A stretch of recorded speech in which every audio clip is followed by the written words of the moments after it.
Blacksmith of the Apocalypse. By iiser. Chapter 81. Spirit Forging. Seth had 8 attribute points and decided to put them all into intelligence.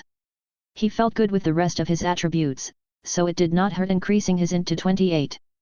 Still, this meant he could only forge the tooth for 36 minutes. He also tried to see how much he needed to forge the snake ribs he had. The effect it had on the ribs was tremendous, and so was the mana consumption. Forging bones got rid of the porous structure within the bone and made it solid like ivory. This huge change cost 15 mana per minute, 3 times as much as the teeth. The performance of the resulting weapon was a lot better than when he ground it from the bone, but only comparable to the tooth. The only upside was that he had a lot more material. Seth's mana regeneration was also not the greatest, so for every half hour he forged like this, he would need to wait 2 hours to fully recover. He had wanted to raise Blacksmith a little more before he tried to forge souls, but with things like this, he decided to just try it. The first possibility that soul forging gave him was to freely change the size of the soul. As an incorporeal substance, it was not bound to a specific size. As such, he could use a single soul to make something small like a ring, or something big like a shield. He just needed to forge it into shape. Karen's obel made the otherwise intangible souls tangible, and they felt like a tough material under the hits of the hammer. It was like forging a steel ball, just that the souls only needed the slight touch of the soul fire to soften. He used a small soul to make a simple bracer and dunked it into the water of Styx. He had expected some special announcement, but it was only the regular notification that he finished an item. Soul bracer, left. Common. Magic def, 15. 1 plus 10 mana. A simple soul armor piece. Can be worn as is or infused into a physical bracer. Soul armor gave bonus mana. When Seth thought about it, it made sense. From what he understood of souls until now, was that they were a kind of energy source. His experiment with creating a permanent enchantment with soul infusion showed that souls had mana and mana regeneration. Undead were the same. How could undead have unlimited stamina and not die, despite not eating or drinking anything? He did not know where the energy came from, but this solved his mana problem. Maybe this was the reason why the hammer even had the option. Had he made it as an uncommon hammer, he would probably have a full armor made of souls and a great pool of mana by the time it grew to be rare.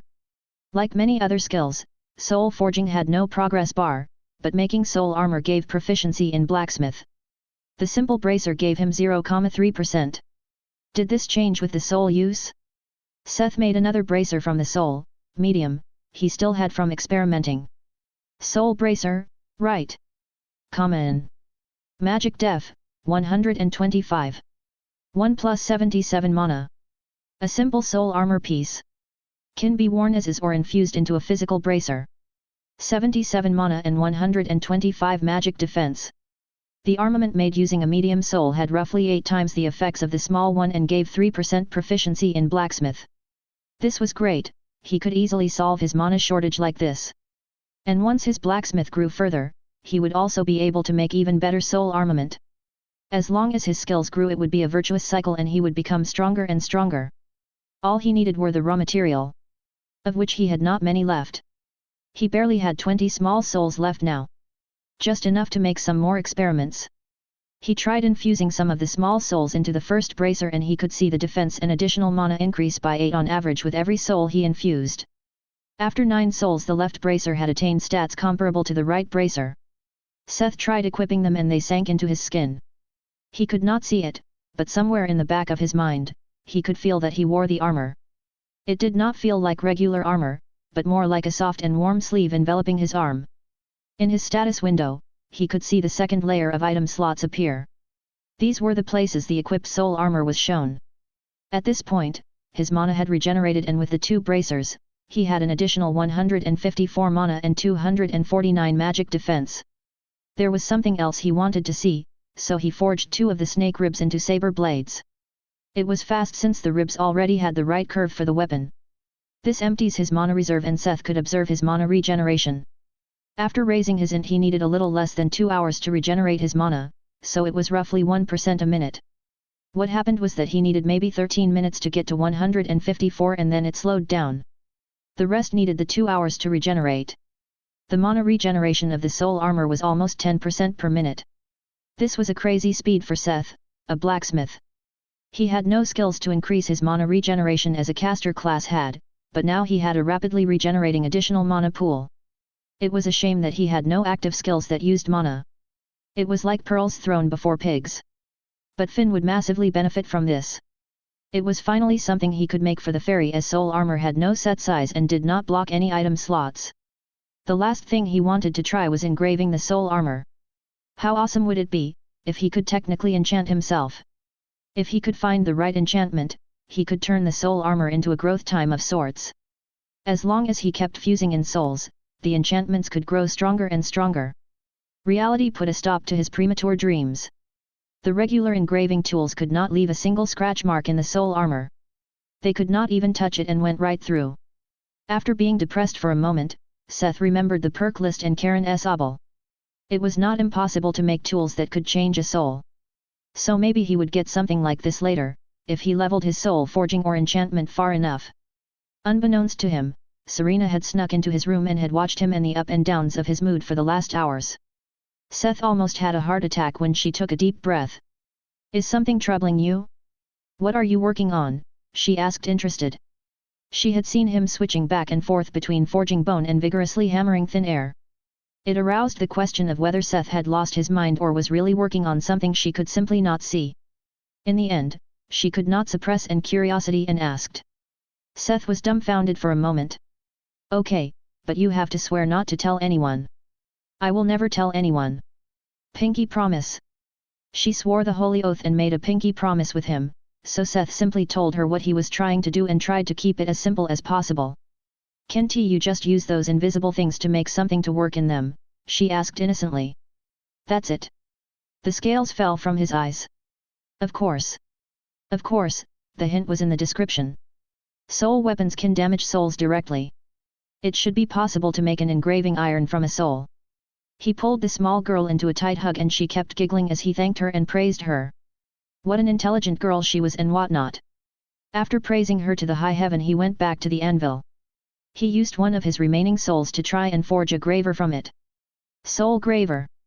Common. A primitive tool to engrave patterns upon souls. It was really a success, even the system acknowledged it as a tool. He tested the new tool on a fresh bracer he made from a small soul. He used the enchantment he had gotten from the ancient bronze scrap. It was supposed to raise defense and health.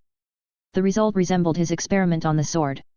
The mana pool was simply too small, so the mana regeneration was unable to keep up with the consumption of the enchantment. This happened despite the enchantment needing a lot less mana per minute when it was directly engraved on the soul. Not enough mana? No problem. It needed another 2 souls and the enchantment permanently worked.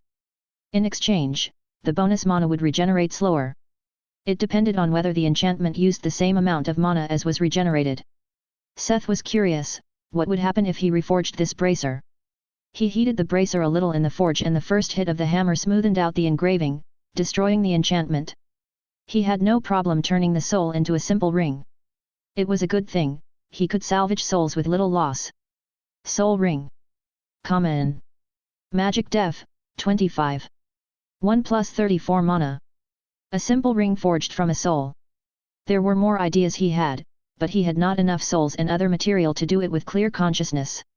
The last thing he did, was to fuse his last souls into the ring and strengthen it further. Soul ring. Common. Magic def, 145.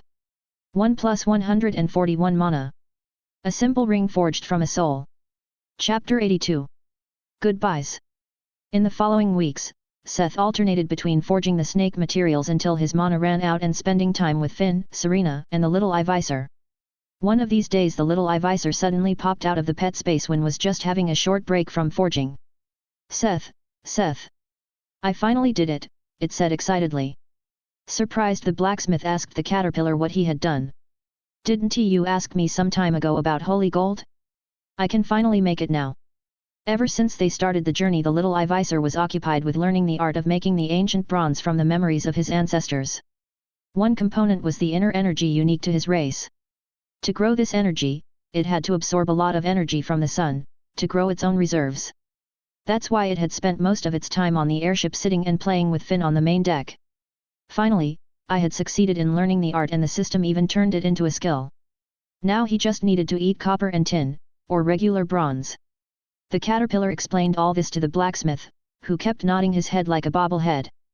To be honest, he had actually somewhat forgotten about the ancient bronze recently and felt a little guilty for it. The iiser had used so much time and effort for him. But listening to the explanation he started to get excited again. All the soul stuff was one thing, but being the only one able to make an uncommon metal was also substantial.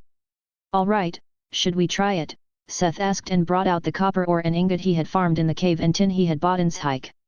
Just because the bronze had been pushed to the back of his mind recently, did not mean he had not prepared back then. The iiser had slightly grown, but the amount of material Seth had stocked up on was way too much for it. It nibbled just a few chunks of ore and then they had to wait. The materials had to be digested first. They would then mix with the energy in its body and the little iiser started spitting thin threads of ancient bronze from its mouth. The build up on the ground like a crumpled spider net.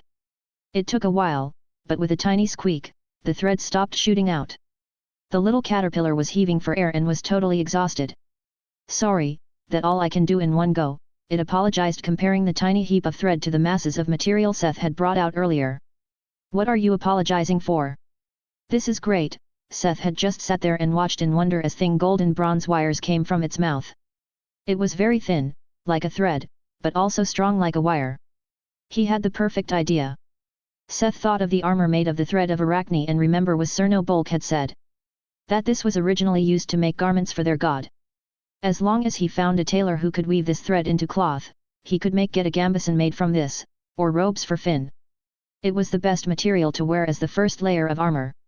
The iiser's mood lifted, as Seth explained how useful the thread would be for all kinds of things except just melting it down. And you will grow in the future. You might have memories of your ancestors, but you are still a baby. So, don't worry too much about the now, he smiled and patted the iiser's round golden head. Looking at it now, one would not expect it to have the potential to grow into a terrifying existence like Cerno, or the holy beast. But what was he supposed to do until he found a tailor or weaver?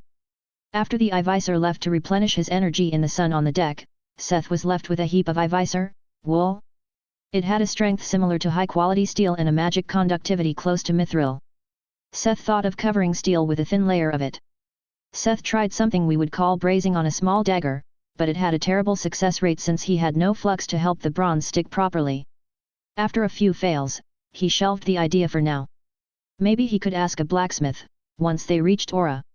Seth had reached Blacksmith, Adept, LV3 when they finally reached Ysivy where they would have to part from Serena. It was not the first stop since Oricot, but the first big city since then. The ship would stay here for a day, so it was worth a trip. Seth and Finn decided to accompany Serena and take a look at the city. There was already someone at the port waiting for Serena. There was a well-kept man with 3 armored guards. He looked at the picture in his hand and at the little girl that left the ship with a stranger and ferry. They approached the group of 3. Hello. Are you Serena? Then you must be the benefactors that saved our young lady, the man gave a trained smile. Serena shrunk back and hid behind Seth. She had grown up as a normal village girl and didn't know how to deal with these strangers. The man's smile became a little complicated as he crouched down to get on Serena's eye level. I am Edward, the chancellor of your father. He asked me to bring you to him safely. The girl looked back and forth between Edward and Seth, unsure of what to do. Seth patted her head. We will come along if that makes you feel better, okay, he said with a smile. Maybe they could grab a good meal at the noble residence. Also, the quest had not updated, yet. Seth wanted to make sure that the quest was completed correctly. It was Edward's feel unsure of what to do but agreed for them to come, too. Ysivy was even greater than Oricot as it was a trade center with various connections via sea routes, the airship, and caravans. It was also the only harbor where merchant ships from the Elven Grand Duchy would anchor. It was a shame that they could only stay for a day. The Count of Zexos was a noble with a territory neighboring this massive trade hub. His estate was located in the noble district along with other great and lavish mansions. One could guess how much he profited from his proximity to this city. Serena looked troubled when a big stranger with a magnificently bushy beard and a golden mane like a lioness rushed out from the build and pulled her into a tight embrace. His clothes looked expensive, but not lavish or gaudy like some other clothes Seth had seen on nobles.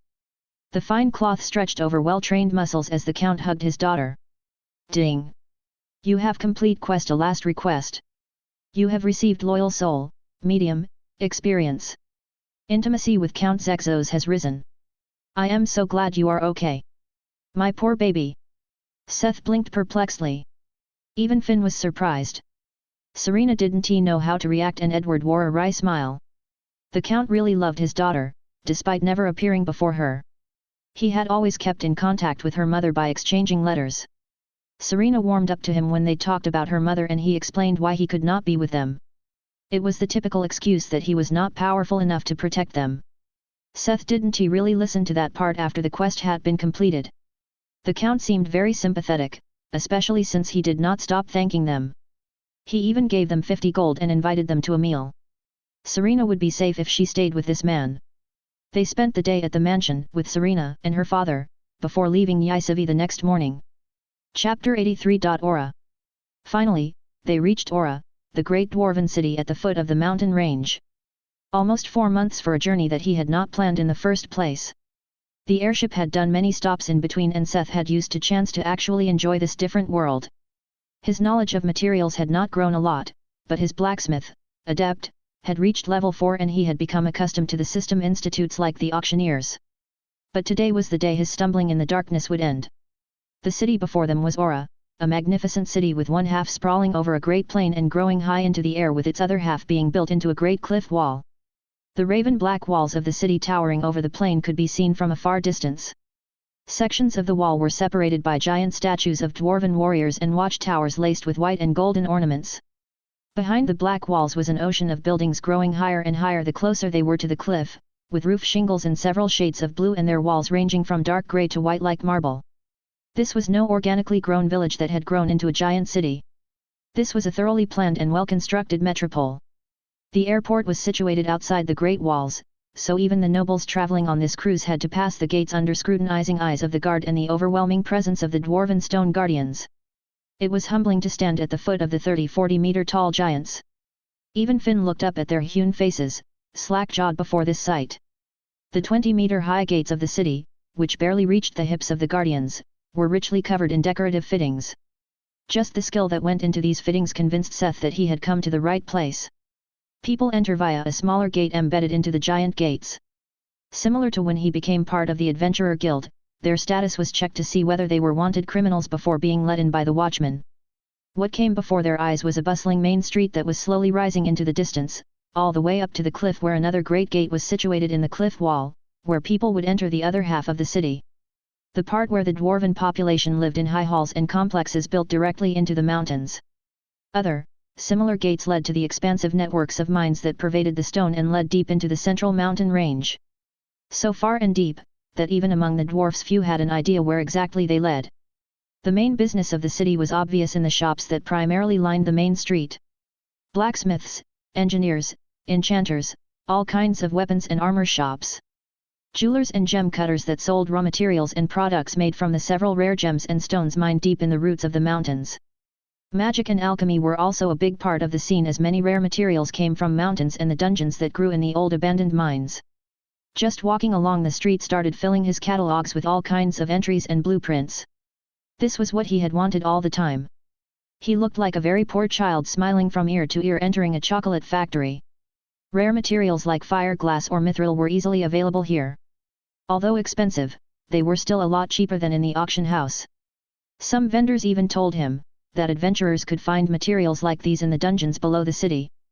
And even better ones. Finn watched Seth excitedly go around from shop to shop, speaking with the vendors, looking at materials. Their first goal was, of course, the guild. It was the best place to get information about the city and society. The only dwarf they had ever met was Yudrid. The grumpy huntress was the fairy's first dwarf, too. The only thing the outer city of the dwarven metropole lacked was dwarfs. And new enchantments. He could identify most of those he saw in the shops. It was soon revealed why, when they reached the guild. The guild hall in Aura's outer city was a lot smaller than the one in Auricote because it was actually split into 2 branches. The whole city was split. The outer city, which was open for all visitors from any race or faction, had a guild branch. And the other one was situated in the dwarven half of the city, the inner city, where only dwarfs and people with their recognition were allowed to enter. This was also the place to go if you wanted to buy Dwarven works. All their shops were located there and dwarves only rarely left their subterranean world. Most of the high-ranking adventurers of Aura could be found there, too. The dungeons growing within the mines and mountain range were extremely dangerous, with rewards fitting the danger. In the guild, they got a brochure very similar to the one in Oricote.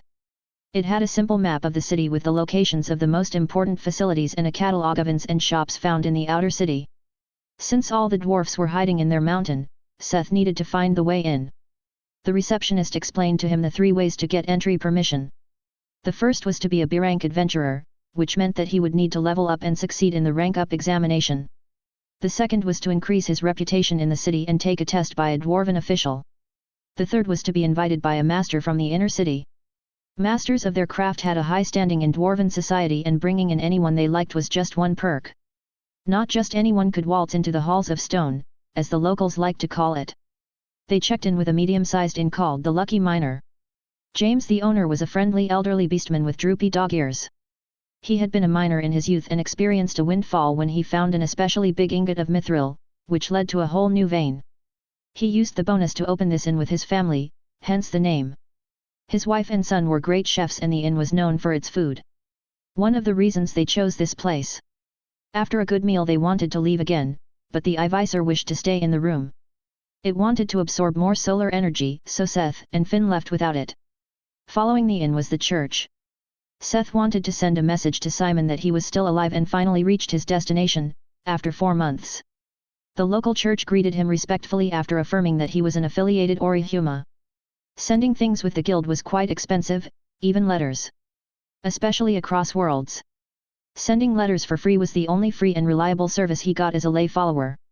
A shame he didn't have many friends in other worlds. But they kept in touch with Serena using this system. The girl had managed to reclaim some of her happiness in the time with her father. As Seth started writing his letter for Simon, the priest from Starta, a church employee, suddenly spoke to Finn, who was sitting on his shoulder, and helped him to write the letter, also known as giving him ideas to make fun of Simon. The employee led her away. Seth had long finished the letter when Finn finally returned. Her face was ashen and lacked her usual energetic smile. She looked up and gave a wry smile when she saw Seth's worried expression.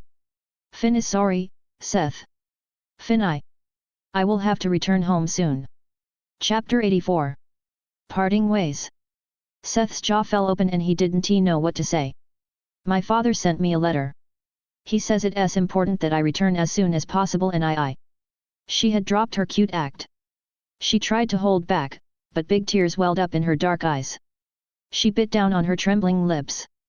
Hey! He lifted his hand to, yeah, what? Stroke her?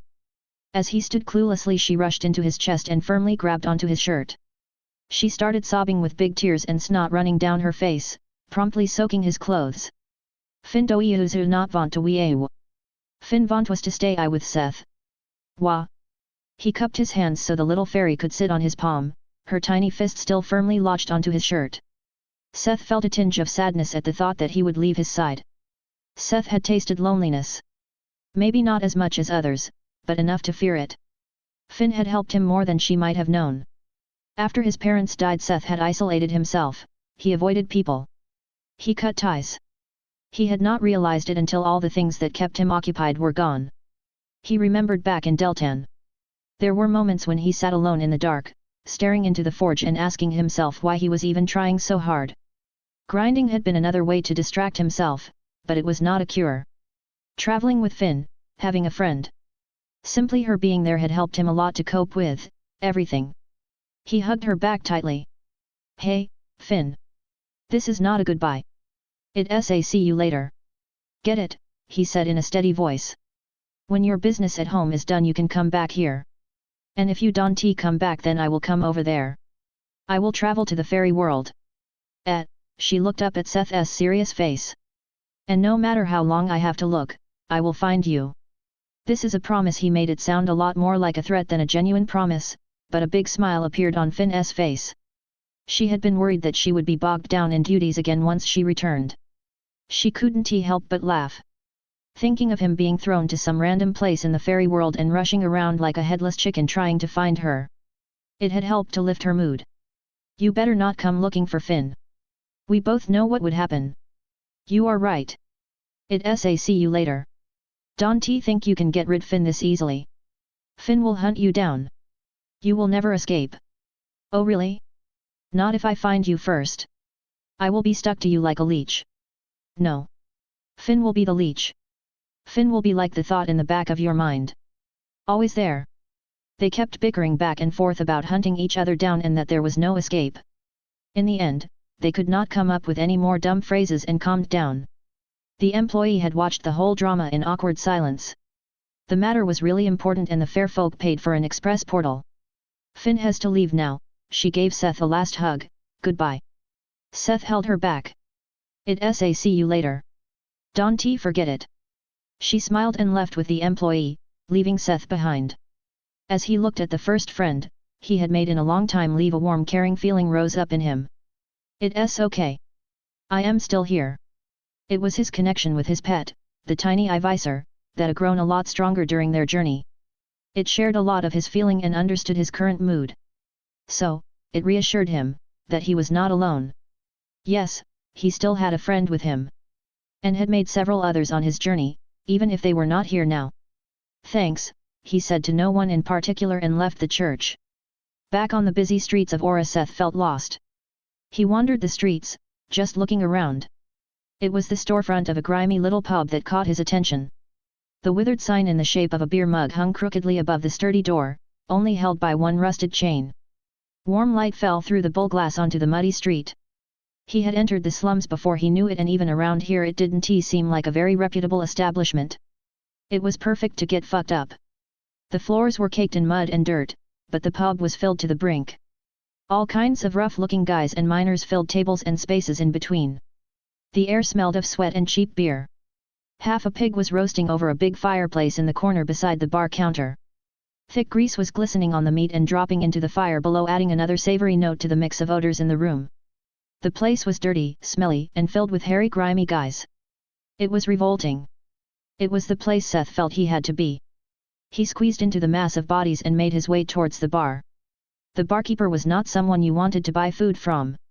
His skin was rough and tanned, and his sharp blue eyes did not ask him what he wanted. He threatened Seth not to disturb him by ordering something. Those eyes were directed into the room, while his hand absent-mindedly cleaned a mug with a dirty rag. Give me something mean. Not your looks. Something to drink. The man stared daggers at the chick that dared to disrupt him.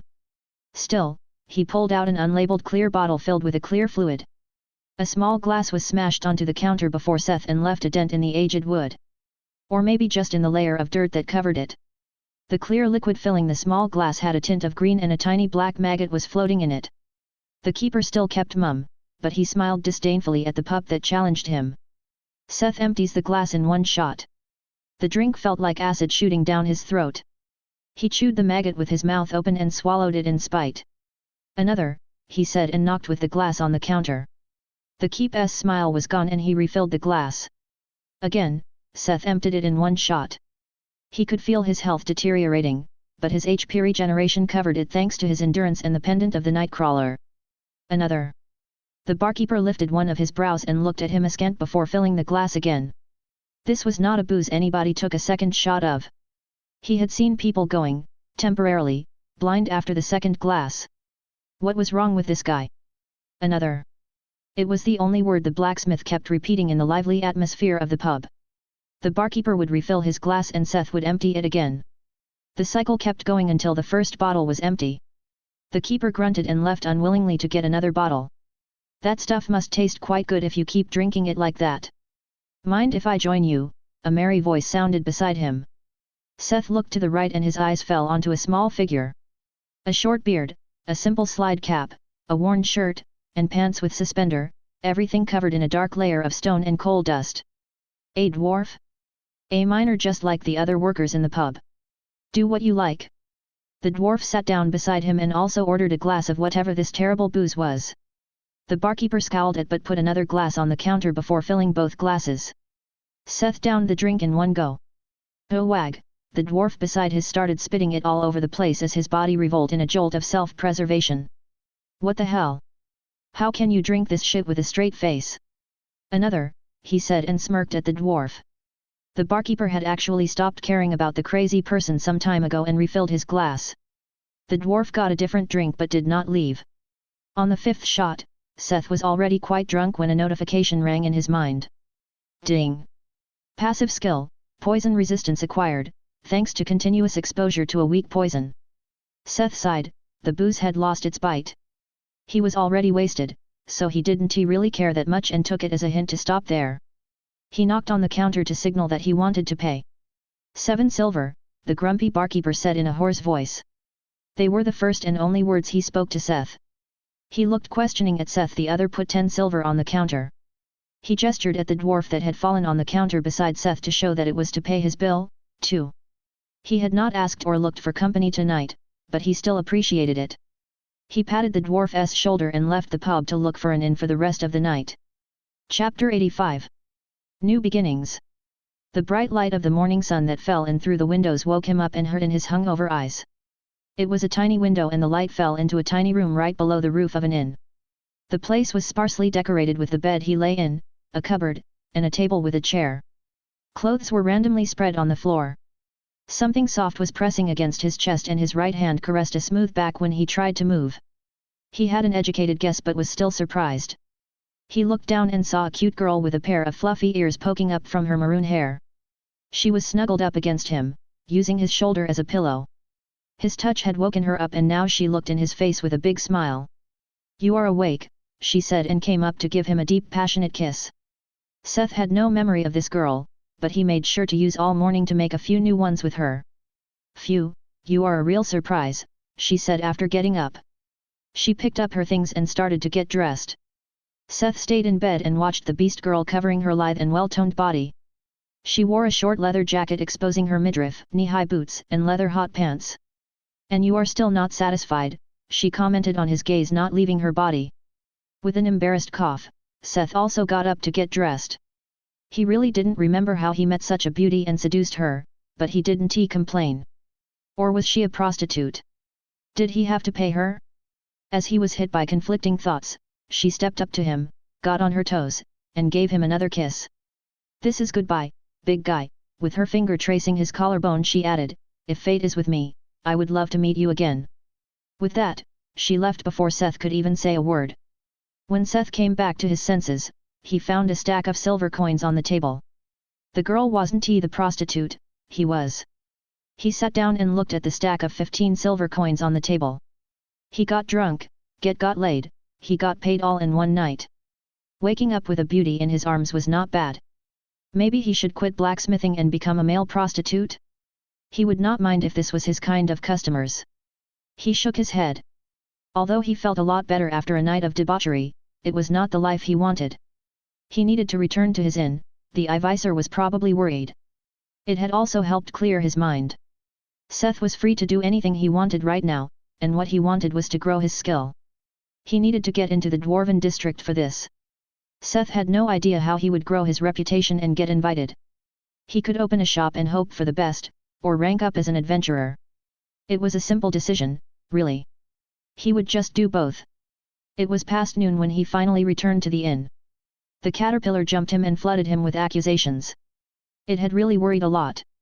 Then came the hard conversation, where he had to explain to him that Finn had to return to her people.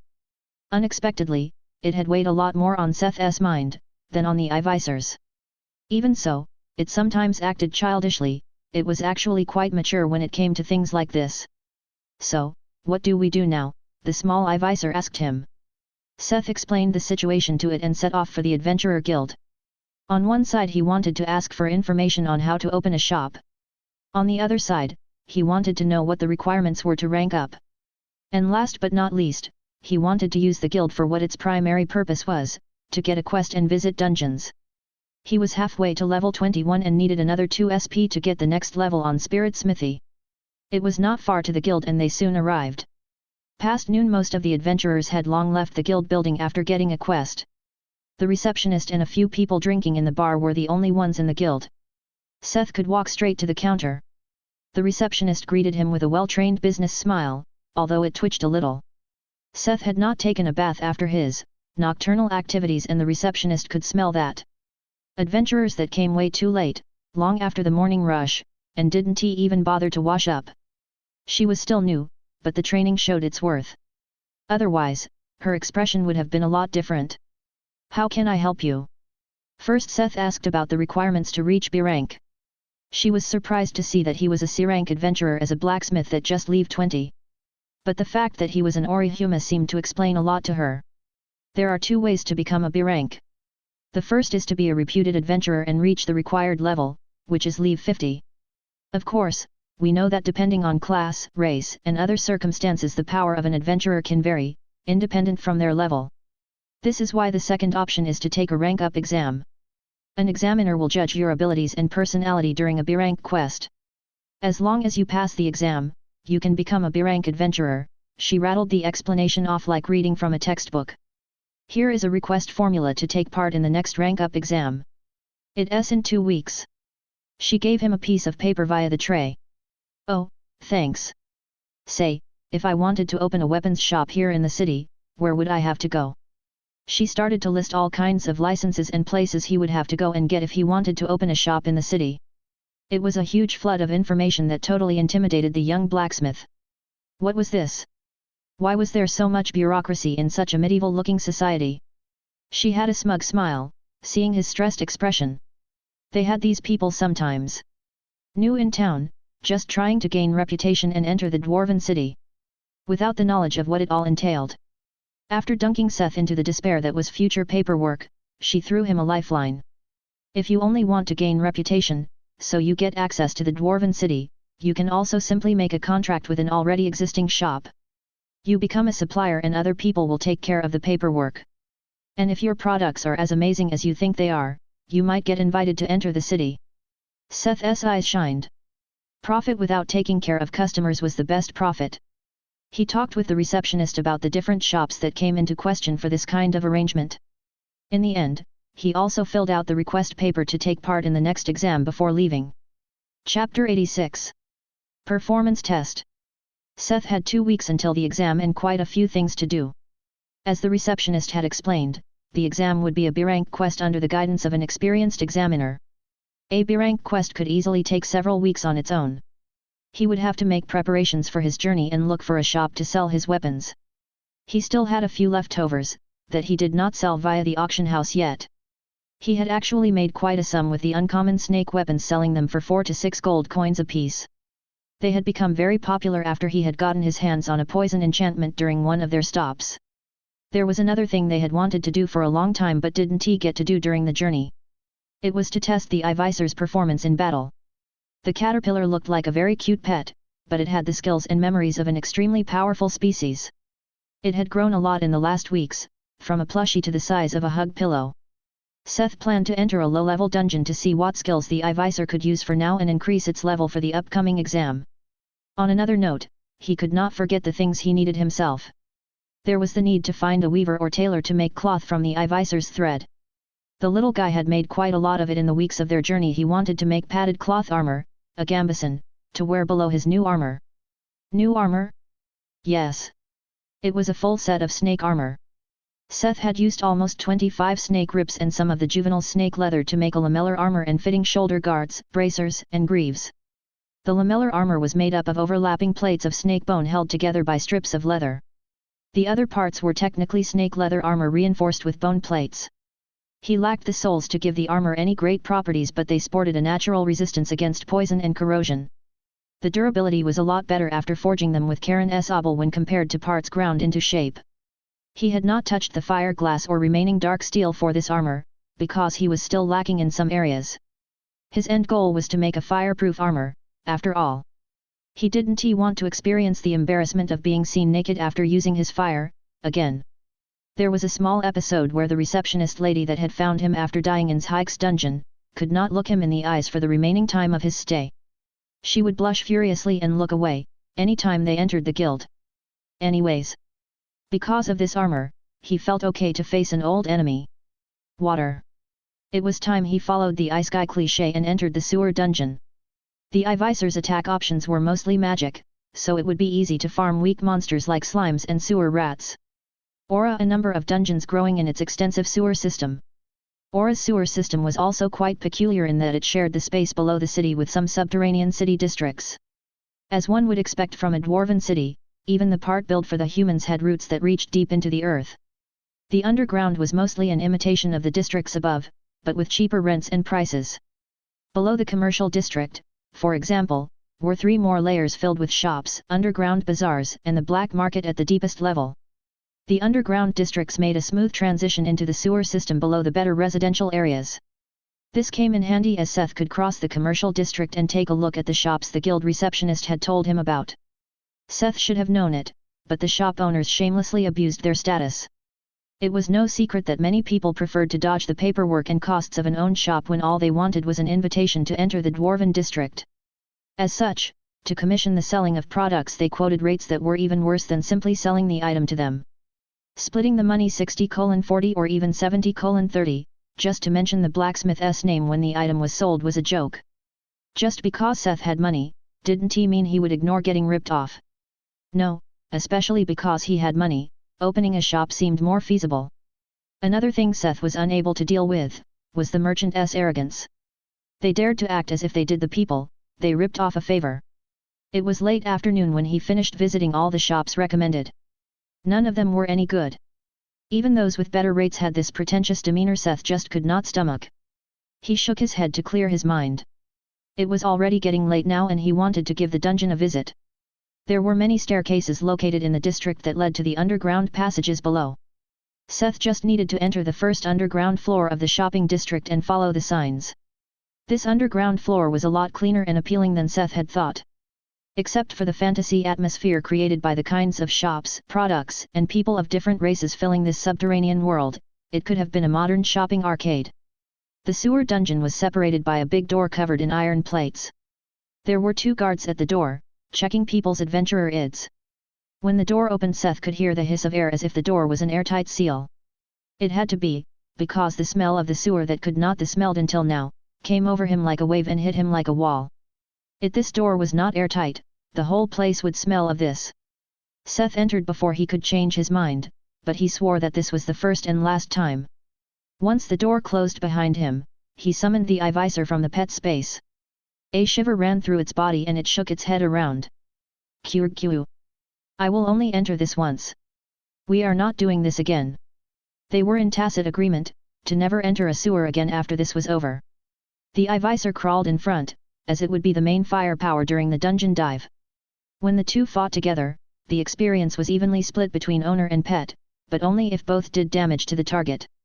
Although this was only to test its skills in a safe environment, the iiser could also level up a little in this place. The monsters down here consisted mostly of different kinds of rats, slimes, and other critters eating the trash down here. But one should not underestimate these monsters. The slimes for example were not the nice round blobs who did nothing but bounce around and digest stuff. They tended to stick to either the ceiling or hide in the water. They would shoot hardened tendrils like spikes out from their body to skewer their prey. And their prey ranged from normal-sized to giant rats that reached Seth up to the knee, like a small dog. He kept his distance from those, as their yellowish teeth were on crotch level if they stood upright, like a small dog's. Other critters down here consisted of big bugs, spiders, and something like a big raccoon. They had patchy hair and were partly bald as if they had mange. With an average level of 7, these were the strongest mobs in the sewers. The skill set of a young iiser consisted mostly of elementary light magic and psychokinesis. As such it waltzed through the dungeon by either shooting low-level rats and critters with pebbles or short bolts of light, like a laser. Seth followed it with his new main weapon held in his hand ready to step in. It was a spear he made from the piece of ironwood and the uncommon drake tooth head he found all the way back in the iiser guild branch. Thanks to Karen's obel he was not restricted by the original form of the material anymore, which made it possible to forge the shaft from the piece of wood. The drake tooth shared the penetrative properties expected of the dragon race's teeth and was ideally suited to be a spear tip. The spear was infused with the loyal soul, rare, and had gotten a rare rating thanks to this. The enchantment powered by the soul gave the weapon another damage boost. Loyal spear. Rare. Damage, 420. Durability 2300. 1 spear cannot be lost. 2 double the damage on stab attacks. 3 the spear is protective of its owner and will help in defending against attacks. A remarkable weapon made by an aspiring blacksmith. The weapon possesses the will to protect the owner. Not the best suited property for a weapon. It shows an increased performance thanks to special treatment. Usage condition, Seth Smith. Seth knew what the description meant. The loyal soul would have been more suited for armor, but he had decided on a better weapon at that time. Seth was sure that at some point in the future he would be able to retrieve souls from items. It was a feeling he had gotten when he experimented with the souls. Before he quenched an item in the water of Styx, he had felt like he could separate the soul from the unfinished item using soul capture. It was just so hard to level this skill. Seth guessed that the skill leveled up by collecting souls, but souls had a low drop chance. Normally. To his surprise, the drop chance of soul had drastically increased when the iiser killed a prey. Instead of being 10% or lower as Seth had experienced it until now, it came close to 30% with the iiser killing them. Maybe it had something to do with the iiser's unique energy? Or because they were a race directly created by a god?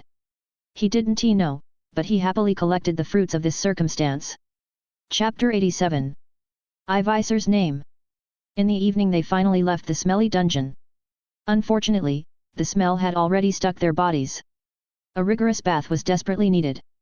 They returned directly to their inn to get exactly that. At least this torture was not for naught. The iiser had reached a proud level 6 and its magic improved. It was now able to even kill those level 7 raccoons and learned how to create a light shield and a basic healing spell. It still lacked Finn's Iron Fist, but it might be able to take on the role of the healer very soon. Its skills were very close to what Seth would call a priest, but when he thought of the size it could reach, an iiser was probably closer to a paladin or a monk if it had a class. If only it could learn some life magic, it would be very handy if it was able to use magic to clean off the terrible smell. Seth was seriously considering buying some skill books for life magic and learning it. Only now did he understand the importance of such skills. The monsters of this dungeon had no special materials, entering the dungeon and killing monsters was just a generic task to keep the sewers clean. The pay for the task was pitiful, but Seth didn't say no to money for something he did anyway. Especially since he managed to collect almost 30 small souls from the iiser's massacre. Seth managed to fuse them into 2 medium-sized souls and used them on the one weapon he was sure he would not change any time soon. Vengeful Hunter Bow. Unique. Damage, 200. Durability 1300.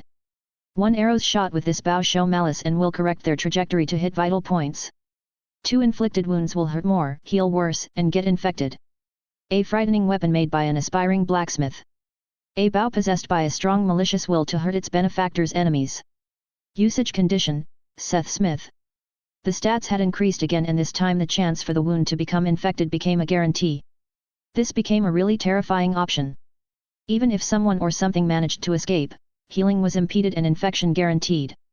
His targets might die a slow and painful death long after they escaped from him. If he was an archer, he would become the terror of the battlefield with skills like multi-shot. And like this their first day without their tiny energy bundle Finn ended. Seth hugged the iiser tightly, as they both fell asleep thinking about their missing friend.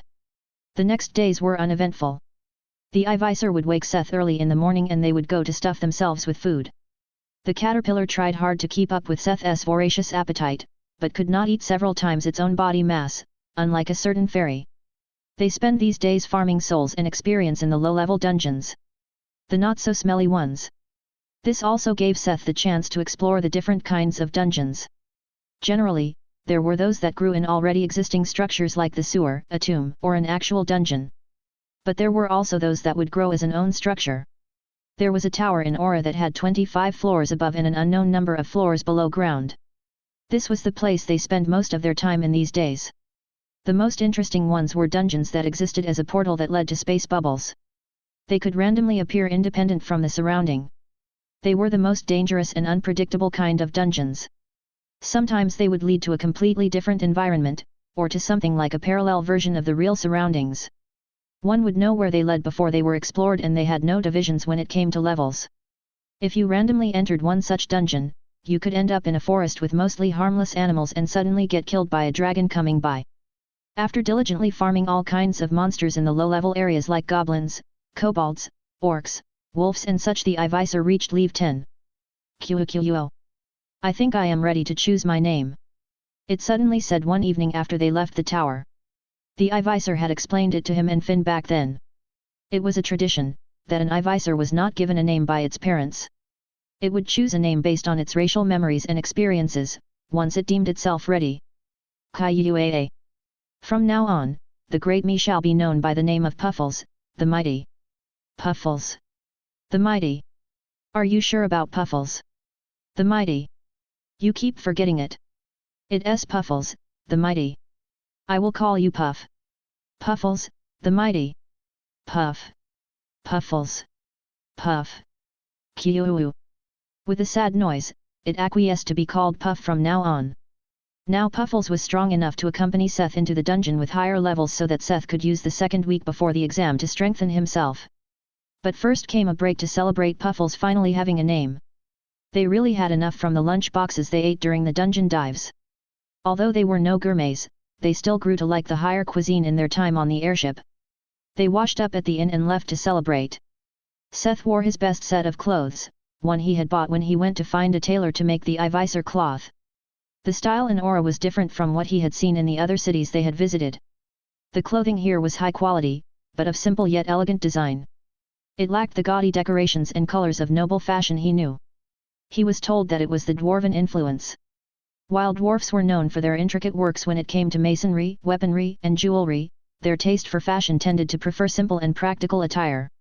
As such, Seth wore a simple black coat, trousers, knee-high boots, and a white shirt.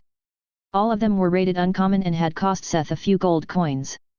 Only those knowledgeable in the subject would be able to judge the quality of these clothes, but their stats were almost as good as common leather armor. Their aim today was a high-rated restaurant from the guild's booklet. The dining room was split into several floors with galleries like a theater. Normal people would eat on the ground floor, while higher up were private rooms and suites for special guests. They had no reservation, but money rules. The floor before them was filled with tables, and interestingly enough, Seth was not the only one with a pet here. Restaurants often forbade the guests to bring out their pets, but this was one of the rare exceptions. An already elegant and greatly decorated room was enhanced by the sight of all kinds of magical beasts sitting beside their owners. Ladies in expensive dresses with exotic magical birds. Burly men in evening attire accompanied by wolves, dogs, there was even a lion. Based on their pets, one could also recognize the adventurers among them. About half of the guests had pets fit for battle. This meant this restaurant was well frequented by high-level adventurers. Only high-rank adventurers made enough money to dine in a place like this. Seth only noticed these things on the side, as he waited for their meal. He had ordered the whole menu, twice. Tonight, they would eat until their bellies exploded. Waiters came with all kinds of dishes, making Seth think he was sitting at the wishing table. Filling the table were several kinds of meat like roasted birds, a giant steak, the obligatory pyramid of anime-style meat with a bone in it. But also, a soup with colorful vegetables, bread, cake, and something that could have been pizza. For drinking, there was wine, but also different exotic fruit juices that Seth could not identify, but tasted great. As they were in the middle of decimation their meal, suddenly two elbows rested on his shoulders and chin on his head. "Nay, who would have thought I would see you again in such a place," said a teasing voice from above. He looked up into the green eyes of a cat beastman with maroon-colored hair and fluffy cat ears. His sugar mommy. The girl he had spent a nice morning with was standing behind him. She wore a long wine-red evening dress that fit well to her tan skin color and fit even better to her lithe figure. Behind her were three more people. A beastman with similar ears and eye color to the girl. He was tall, attractive, and looked well-trained. Her boyfriend? Maybe her brother? His expression looked complicated. A guy even taller, definitely above 2 m, and easily the width of 3 people. His face looked like he inherited the blood of an ogre, and his suit threatened to rip if he just barely flexed his bulging muscles. The third person was a girl with short black hair and a lean, agile figure. The nice way to say that she was flat as a board, and the tight blue evening dress didn't do her a big favor there. She had a cool expression and her ears were slightly pointy. An elf? No, Seth had seen some elves on his journey. Their ears were longer and pointier, so maybe a half-elf? Seth swallowed what he had in his mouth. "Yeah. Nice to meet you." Chapter 88. Meeting again. The girl that suddenly appeared acted like nothing was wrong. Seth on the other hand felt rather awkward. A girl he did not remember the name of, from a one-night stand he was paid for, suddenly appeared when he was eating in a fancy restaurant and talked to him. It was an understatement to say that he did not know how to react. It must be fate, she said, and joined them at his table as if it was the most natural thing in the world. Are you here to celebrate, too? Where's your party? She asked, stuffing herself with Seth's food. Ah, yes. Celebrating, but I have no party. Her question had broken his stupor, though his answer was still delayed. He thought of Finn and felt a light pain in his heart. The iiser this and jumped in to distract him. Kaiwu. I am here. Don't forget the mighty me. Stop this insolent female from eating my food. Oh my gosh. Is this your pet? It's so cute, she called out. She had not noticed Puff before, but now her eyes fell on a new target. With a jump, she was already beside Puff and hugged him like a plushie. Tightly. Her arms squishing the iiser like a vice. Qurg. No. Get this female off of me. I am suffocating. Arim, could you please let go of him? Puff does not like being hugged by strangers. She looked up with a greatly disappointed expression but did not let go. It was then, that finally one of her party stepped in. It was the handsome beastman with long hair. Mina. Stop bothering people. Help. He gave Seth an apologetic smile. I am really sorry for my sister's behavior. She normally isn't like this. Mina. Let go of the caterpillar already. Its face is already turning blue. Mina finally noticed that her tough love was hurting the object of her affection and let the poor Puffles go. Quickly it scuttled away and hid from her behind Seth's chair, making her look even sadder. But she didn't go back to her party and sat down at his table instead. She's evil and strong. We have to be careful. I am Mike. Again, I am really sorry to disturb you. We came here after finally finishing a long quest, but for some reason, our table was double booked. We were talking to the receptionist when she suddenly ran off. He shot a scolding look at Mina that made her shrink away. Come on, Mina. Stop bothering strangers and... But I know him, she suddenly broke out. She wouldn't just bother any stranger. Just the special ones. She looked at Seth with big round eyes, hoping he would throw her a lifeline. Seth was at a loss. Were they more than strangers? They had sex, sure, but he didn't even remember her name. Seth was still pondering when the conversation took its turn to the worse. And how do you? Don't tell me he is one of your affairs. Again, it was a cold that suddenly cut in. The girl with pointy ears finally decided to speak. Both, Seth and Mina blushed. Mike could help but facepalm, seeing their reaction. Not again. His sister had a voracious appetite when it came to men. Because of her increased stats and stamina as a beastman, there were few guys who survived their time with her unscathed. Why I made sure to leave money for treatment this time. He can be holding a grudge. Right? You are not holding a grudge against me, right? Her eyes begged him to say something. You did what? This time his was her brother and the girl screaming in sync. Her teammate's reaction made her realize that leaving money for treatment after having sex might not be the right move if you accidentally broke someone's hip or worse. It could even offend people, to be treated like a prostitute. She had not paid him for the sex, but to get medical treatment? He had tried to follow their bickering up to this point. Now, he couldn't help but laugh. These people were worried that he held a grudge for having sex with a cute beast girl. Mina, who had acted so carefree before, was now close to tears as her big brother scolded her. It was a great time for a little prank. He stood up and, betting his chin on her head, he embraced her from behind. Similar to how she had greeted him. And he played at the few words he still remembered from that morning. You know? Fate made us meet again. And I am still not satisfied. He hugged her tightly against his chest. He could see her ear perk up in surprise. Her brother's jaw fell wide open, the girl was stumped and even the big guy's eyes bulged in surprise. Ha! You met an even bigger pervert than yourself this time, the cold girl suddenly broke out into laughter. Her brother was still petrified from seeing someone acting like this to his cute innocent sister. He knew what she was up to, but she would always be his cute innocent little sister. Mina's fluffy cat ears lay low and when Seth looked down, he saw her face becoming red as a tomato. What are you doing? She shrieked and got out of his embrace. He smiled mischievously. But his smile soon vanished. Ding! Title: Survivalist Deviant has ranked up to Survivalist Deviant Leave 2. You need 20% less water, food, and stamina outdoors, when you are naked in a group of at least 2. This would be a great title to have as a human ancestor living as a tribe somewhere in the plains. It was a shame Seth did not have the habit to travel with a group of naked people. Seeing his sister act all embarrassed calmed down Mike's mind a lot. At least she had the basic decency not to act naughty in public, or at least not in front of him. Though their first meeting was awkward, Seth's joke lightened the mood. Against Puff's protests, he invited them to sit down at his table. However, Puffles the Mighty was immediately appeased, when the adventurers ordered even more food and shared it with him. Mike had finally time to properly introduce his party. They were a C-rank party called Yule Cat's Fur, and they had just returned from a quest that had taken almost a week. The two cat tribe siblings were Mike and Mina. The big guy who resembled an ogre was called Bulko and actually had 1/4 giant blood. And as Seth had already guessed, Lixis, the girl with the pointy ears and short dark hair, was a half-elf. While even the solemn Bulko talked 1 or 2 words, Mina had become really shy and would avoid his eyes every time he looked at her. As they were all C-rank adventurers, their talk inevitably came to the exam that would be held in a week. They had originally not planned to take part in the next exam, but their last quest was quite successful. The reputation had grown and they leveled up, so they decided to take part, too. You are a C-rank solo adventurer as a blacksmith. Mike had a surprised look. Normally crafting classes lacked the offensive skills to get far as an adventurer.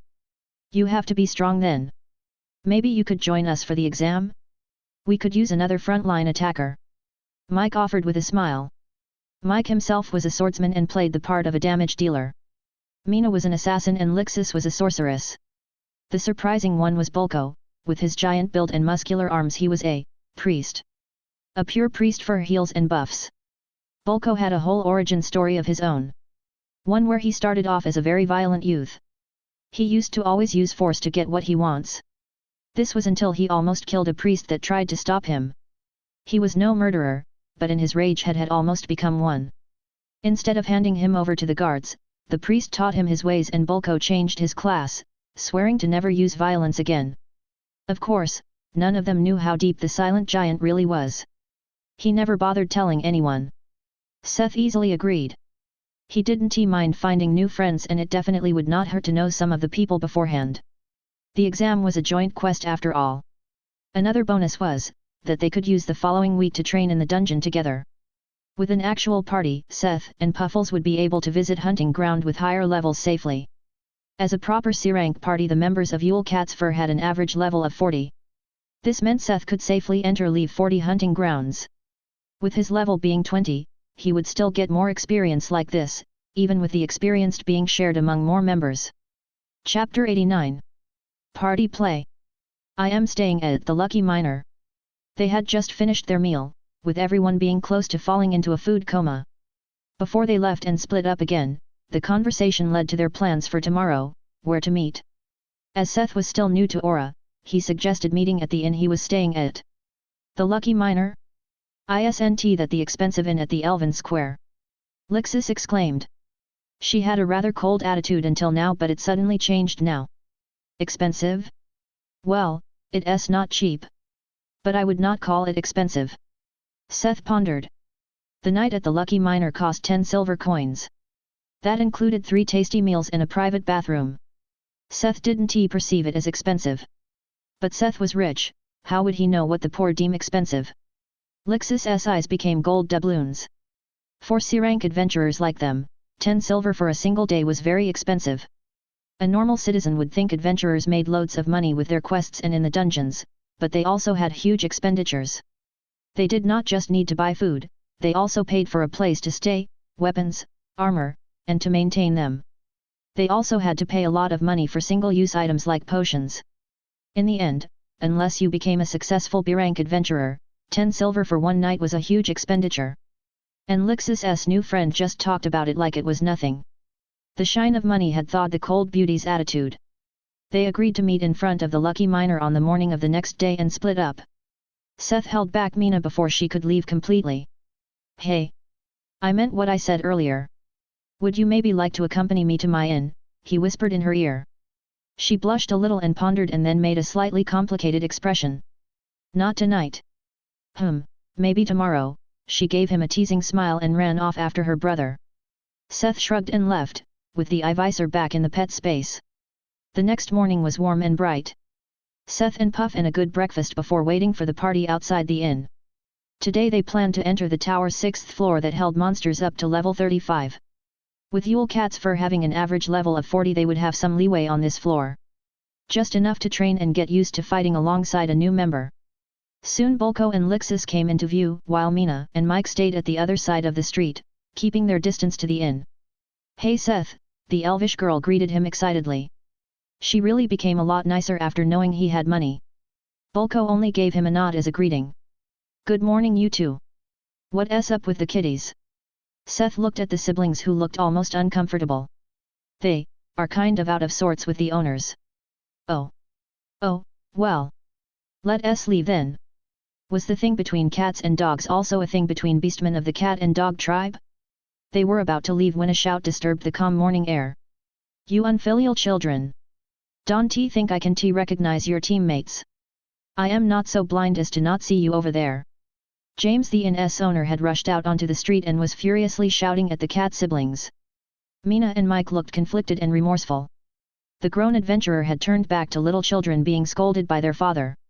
"I promised your father to take care of you.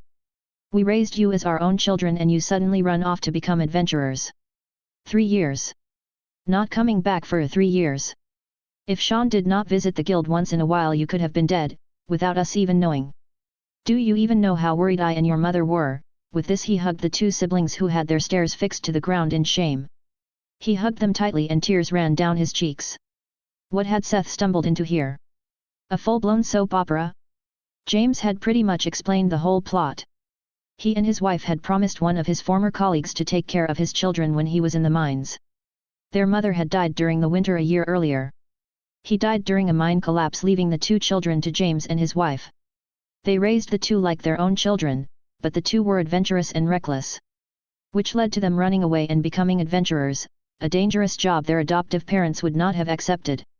They missed their parents but were also too afraid to come back and be scolded. That's why they had avoided the inn for 3 whole years, never even getting close. They had not known that their parents had actually kept an eye on their career and had become proud of them. It was quite the heartwarming reunion and stuff like that, but Seth was glad when they could finally set off for their dungeon dive. The walk to the tower was not long and they soon stood in the entrance hall where you entered the floors. The tower had a teleportation formation, where you could travel to any floor you had visited before.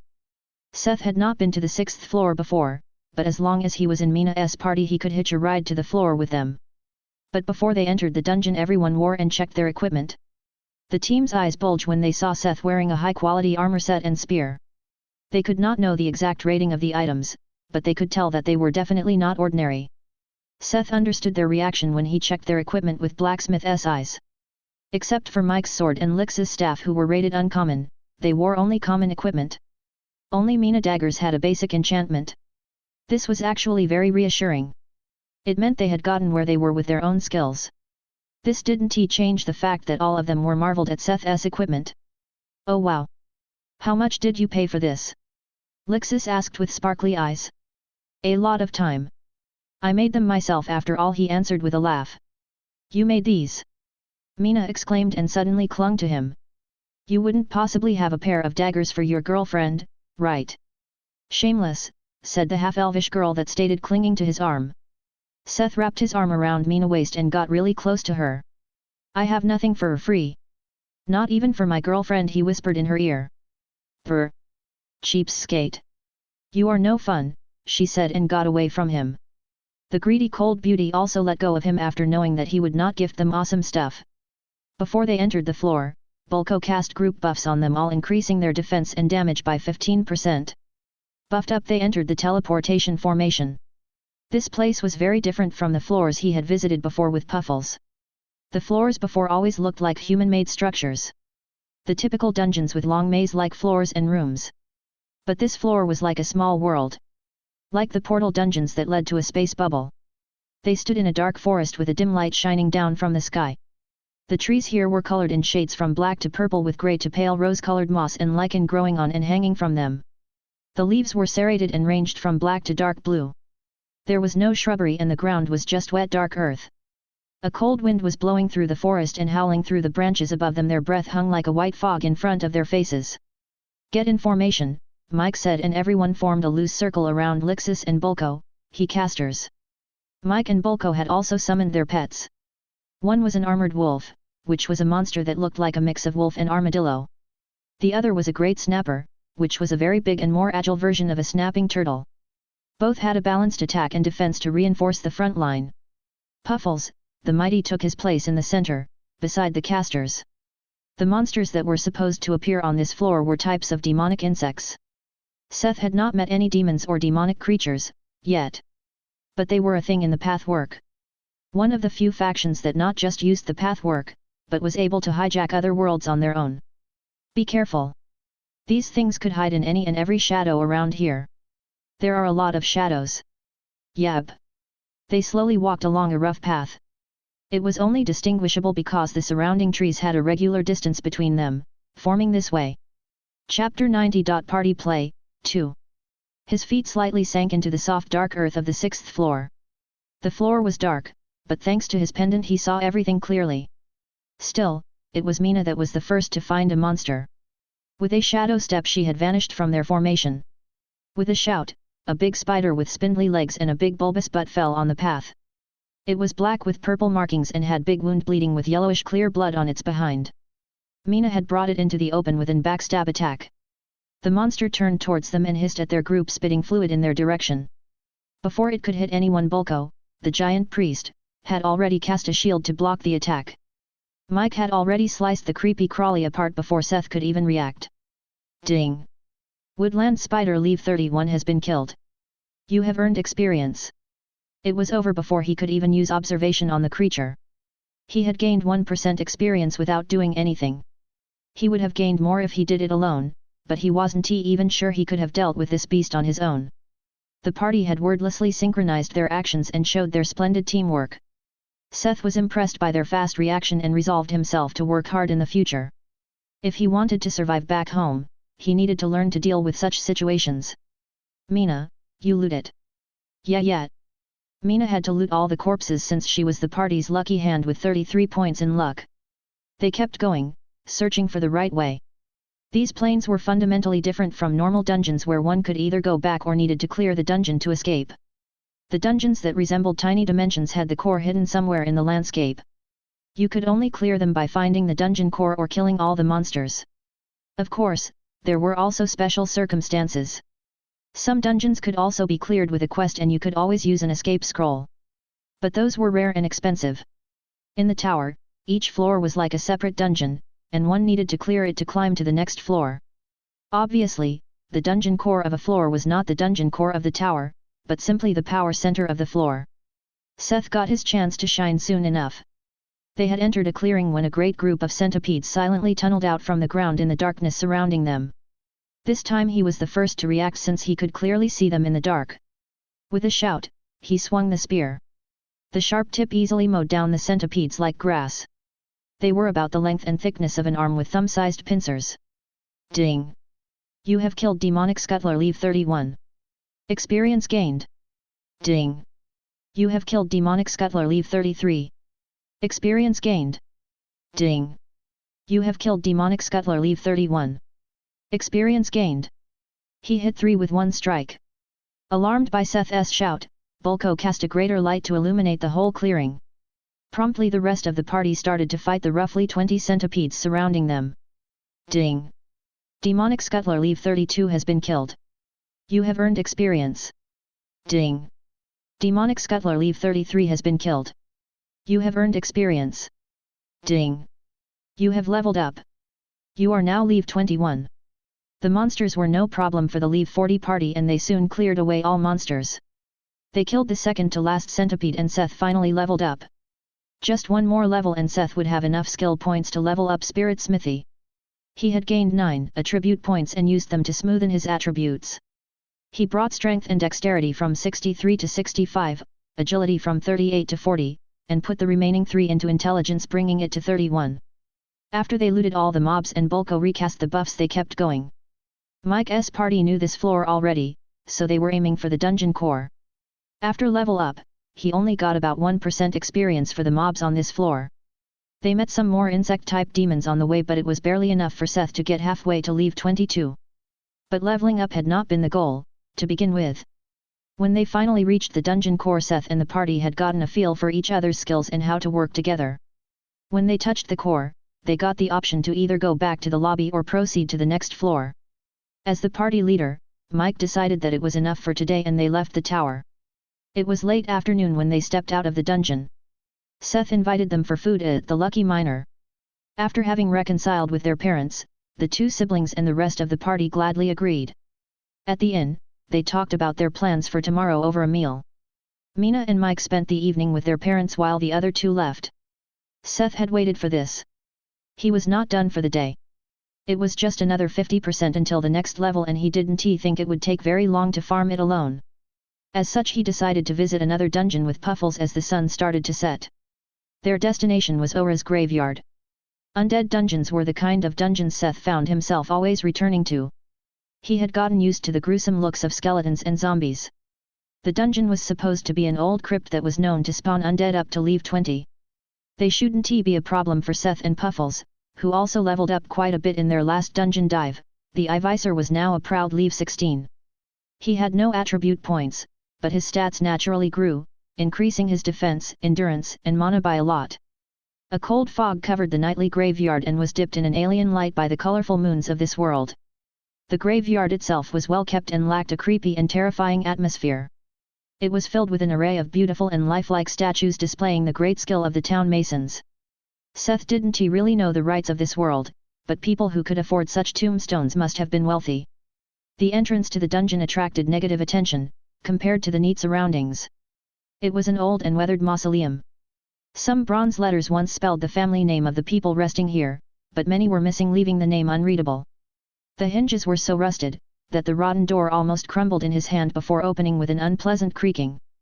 Contrary to expectations, there was no room with nameplates or niches for coffins behind the brittle doors, but a big staircase directly leading down into the darkness. Puffles cast the buffs he learned after leveling up, increasing their defense, attack, and stamina by 5%. They entered the stairs and the door smashed closed behind them. Slowly they descended the stairs. They kept descending. The stairs were really long. Finally, they reached a floor. Was this what a crypt looked like? It reminded Seth more of catacombs. Long narrow corridors hewed into the stone with recesses for coffins. After setting off a flame trap by opening one of them, Seth decided to not touch them anymore. He didn't get hurt, but the durability of his armor had decreased a little. Soon opening in the walls started to appear, leading to small barren rooms that held stone caskets. This time Seth could not help himself. He shoved off one of the covers using his spear, evading a volley of poison arrows this way. Inside was a roughly humanoid skeleton and nothing more.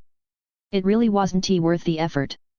As he was occupied with the casket before him, suddenly the cover of another one to the side exploded upwards and a pale creature lunged at him. Sharp claws aimed for his face, but he blocked them with his arm guards, only to take a hit in the gut. He felt the power penetrate through the lamella of his armor. How was it this strong? He shoved the heavy attacker away with the spear shaft to gain distance and ready his weapon. It had surprised him, but he was able to deal with it thanks to calm reaction. Ghoul level 21. Observation did its job and told him that the pale roughly humanoid creature before him was in fact not a vampire, as Seth had judged because of the appearance, but a ghoul. It had razor-sharp fangs and claws like hunting knives. These claws had left some marks on the bone plates of his armor, but now that Seth was ready, he did not give it a chance to get past the spear tip. When it attempted to slap the spear aside and rush at him, the spear tip evaded the hit and thrust deep into the creature's chest. It didn't die, but let out a blood-curdling scream. Impaled on the spear, it caught onto the shaft and didn't let go. At this moment the sound of stones breaking and rubble falling echoed through the corridor outside and he heard fast steps approach shortly after. Was that a call for help? Let go. Seth had not wanted to use it, because it could damage the loot, but this was not the time for it. He tightened his grip and a tongue of flames shot along his spear and directly into the monster's chest. Like other undead before, it shrieked in pain and let go of the spear. Seth used the chance to pull the spear out and thrust again, this time into the ghoul's face. Ding! You have killed ghoul level 21. Experience gained. Puffles had cast a barrier to keep the horde outside. Seth turned to the entrance of the room. The corridor was filled with ghouls. Chapter 91. Blood Slaves. A horde of ghouls, humanoid creatures with hunched backs and long sharp claws, was banging onto the thin light membrane Puffles had summoned on the door. While the barrier was still holding, Seth decided to chuck his throwing knives into the crowd. It was simply faster than using his bow to shoot them in close range. But the ghouls' reactions were unbelievably fast, and while some evaded his attack, one even caught the throwing knife with its mouth and bit it into pieces. His attacks did some damage when he hit. Many among the group of ghouls were bleeding in several places when the barrier started giving in. He readied his spear as the barrier started to get covered in cracks, and Puffles positioned himself in the rear, to support Seth with attack magic. The barrier finally broke and the horde tried to rush into the room. Seth did not shy away from the entrance but used it as a bottleneck. With Puffles shoot light arrows at the ghouls in the back, Seth was able to fight the creatures one by one and kept aiming at their heads, as this had worked on the last one. Under Seth's relentless thrusts and the iiser's cover fire, the undead fell one by one. He used the soul fire sparingly to drive back the ghouls if they threatened to overwhelm them. Ding! Skill, Weapon Mastery Level 6 has become Weapon Mastery Level 7. It was an unprecedented struggle Seth had not expected. Once 15 ghoul corpses covered the floor, silence finally returned to the dungeon. Fatigued, he sat on the ground with his back against a destroyed stone casket. Just a little more, Seth was really close to level up. It made this struggle worth it. Not really. Even if he could revive at the guild, being ripped apart by ghouls was not his number one choice of death. He stayed put until his breathing returned to normal and his HP had more or less recovered. The increased health regeneration of his pendant was a great help. Seth had been really surprised by the strength of these undead. The young man realized that he couldn't be careless just because his stats and items were overpowered. After feeling better, he got up and started looting the corpses. They only dropped ghouls' claws, some eyeballs and a weird crystal shard Seth could not appraise. The claws were a common rated crafting material, the rest were probably stuff for alchemy. As he was walking looting the corpses, he found only 3 small souls on them. 16 ghouls dropped just 3 souls. He sighed and started to pick up the throwing knives that had missed. But when Seth picked up the knife the ghoul had broken, he felt something different. Holding the metal shard in his hand, he used soul capture and was able to extract the small soul from the broken throwing knife. So, breaking a weapon was the way to get back an infused soul? It felt a little wasteful. But now, together with those he had collected earlier with the party, he now had 23 souls. Many stone caskets in the following rooms were completely broken after the ghouls had burst out from within them. Except for the traps, the corridor was now completely safe and without any monsters. There was also no loot. The dungeon itself was rather barren with such little monsters and loot. Although it felt weird how strong the monsters were. Maybe there were not many people visiting or dying here. Seth had heard that dying people were nutrition to the dungeons. That was after his little adventure in the basement dungeon. It could be a sign that the dungeon was starving. Well, Seth didn't have any plans to feed it. At the end of the narrow passage was a wider room with a high vaulted ceiling and 5 sarcophagi with reliefs of the people they contain on the top. Now, this looked more like a crypt or maybe a burial chamber. But something didn't really fit in with the creepy atmosphere of the dungeon. 2 burnt-down candles spending a dim light on a shabby table in the corner of the room. It did not fit the rest of the dungeon at all. As Seth got close to the table, he heard a scraping from the sarcophagi behind him. It was not the violent bursting like before, but desiccated hands slowly moving the heavy stone plates. What rose from the sarcophagi at the corners looked almost like skeletons. 4 tall naked figures, not much more than skin and bones. The faces had no eyes or lips and looked like a skull with skin tightly pulled over the bone with sharp long fangs. All their head turned towards him when he used observation. Vampire Blood Slave Level 28. The difficulty had suddenly made a massive jump. Weren't there only supposed to be monsters around Level 20? Seth, with Puffles behind him, backed away to the entrance of the passageway. If these things were as bad as the ghouls, they might turn out to be a real threat. They were still slowly climbing out of their eternal resting place, and suddenly Seth did not feel like waiting politely. He equipped the hunter bow and started shooting the closest blood slave. Puffle took the cue and also started shooting. The strengthened effect showed its power when the arrows homed in on the heart. Ding! You have leveled up. You are now Level 22. Under the united fire of Seth's arrows and the iiser's light magic, the monster stood no chance to leave its casket. It gave him enough experience to level up. He only gained 6 free attribute points, but that was not important as he had finally 5 skill points to level Spirit Smithy. This was all he wanted from this dungeon, as such Seth decided on a strategic retreat. Something was not right with this dungeon and he didn't feel like investigating it after the other three came for him. And there was still whatever was in the center sarcophagus. Based on all his knowledge about this kind of room, there would be something a lot worse in there. Are we really going to leave these things alone? He only nodded at Puffles' question and instructed him to put a barrier on the exit of that room. There was something going on in this dungeon, but he would not risk his life to find out what. Puffles was called back to the pet space and Seth printed out of the dungeon. Halfway down the corridor, he heard the barrier exploding behind him. That was not the slow crumbling, but an explosive shattering. How strong were these things? Seth soon found out when his lead wore slowly shrinking and he saw the things sprinting along the walls and ceiling of the passageway. Seth swallowed the bitter pill and consumed a speed potion. It was a very expensive potion he had bought for 2 gold during their journey. With the boost, he could barely keep his remaining lead. Now he only needed to reach the exit, before the effect of the potion wore off. He reached the end of the corridor, but now came the worst, running up the stairs. This burned as he rushed up the old staircase towards the exit. Behind him, the monsters cheated. They simply stayed on the walls and evaded the tedious ascent. Taking several steps at once, Seth still lost the lead and the monsters started swiping at him with their claws, cutting deep into his armor and leaving gashed in his flesh. He didn't dare to give them any attention as he rushed for the exit and left the dungeon with a dive. With a big sigh of relief, he looked back at the blood slaves who could not leave the dungeon behind him. He got away and it only cost him half of his armor's durability. Anyway, it was night and he was alone in the graveyard. He got his level up and didn't want to wait. He used his 5 SP to level his spirit smithy and the perk list displayed a new perk.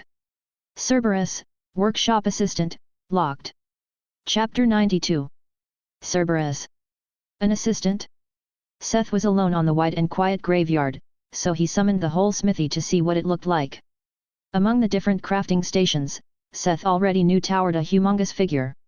At first, it reminded him of Anubis as the 3-meter-tall giant was a muscular dog-headed statue. On the second look, unlike Anubis, the golem had 3 dog faces reminding him of a Buddha lycanthrope. The information came to his mind as he inspected the assistant. Cerberus, Workshop Assistant, locked. Fashioned after the gatekeeper of the underworld, Cerberus is a golem assistant to help with work around the smithy. Cerberus possesses rudimentary intelligence and can either give support during the forging process or take over menial tasks in the smithy. Strength trial needed to unlock. The hunk just stood there completely motionless. Seth needed to overcome another trial similar to the one for the jeweler's table to unlock it. His strength was now 65 and he roughly remembered that the trial for the table was rather easy with 50 dexterity. He looked at the dark and empty graveyard, slightly illuminated by the ghostly glow of his smithy. Should he do it now? He had a quiet and lone moment now, so it may be the best chance to fight the giant here and now. Who knew when he got the next chance? Are you willing to take the strength trial to permanently unlock the workshop assistant? Y/N. Seth was still pondering whether this was the right time but still decided to go through with it. Ding! A quest has been triggered. Quest, beat the golem. Difficulty, C. Cerberus is temporarily unlocked. Prove your strength to unlock the workshop assistant Cerberus permanently. To prove your strength, you have to best the golem in a contest of strength, an arm wrestling match. Requirement, win against Cerberus 0/1. Rewards, permanently unlock workshop assistant. Do you accept the quest? An arm wrestling match. It took a big load off his mind. Cerberus gave of a suffocation pressure and Seth was unsure whether he had a chance fighting this thing in a serious match, but strength was one of his forte. He was confident in his attributes and accepted the quest. The eyes of the 3 dog faces glowed up in a purplish blue as the golem started to move. With slow and heavy steps, it walked towards the anvil in the center, knelt down, and set its elbow in the surface. Cerberus kept clenching and unclenching his fist, giving Seth a prompting look. The blacksmith stepped up to the anvil and grasped the golem's giant hand. Both gripped firmly and thus the battle of attrition started. Seth's muscles bulged as he consciously used all his strength for the first time. The big stone muscles of the golem made a grinding noise as its force grew along with his. They locked eyes and kept increasing their grip and pressure until their fingers dug into each other's hands. It was a tie as their hands came to stand still in their original position. After a while, Seth felt his muscles start twitching as they screamed in pain, but he could also see dust crumbling from the golem's arm. The back and forth that had existed before finally started to tilt. Unfortunately, in Cerberus' favor. As a golem, it had simply better stamina than a body made of flesh and blood. Seeing his hand slowly giving in despite his best efforts, Seth started to panic. But he was a long way from giving up. So, what if his current strength was not enough? He thought and summoned his status. Looking into the purple glowing eyes of Cerberus, he started putting his fresh attribute points into strength. It's not cheating. It's a common thing for the main character to suddenly power up during a hard fight. His strength reached 70 and the situation was reversed, as it was now the golem's arm slowly giving away. More and more dust and sand fell from its arm as it tried to fight back. But the outcome was inevitable. After the protagonist had miraculously powered up during the battle, the antagonist had no choice but to accept his fate. Its eyes glowed up brightly as the golem's elbow broke under the pressure.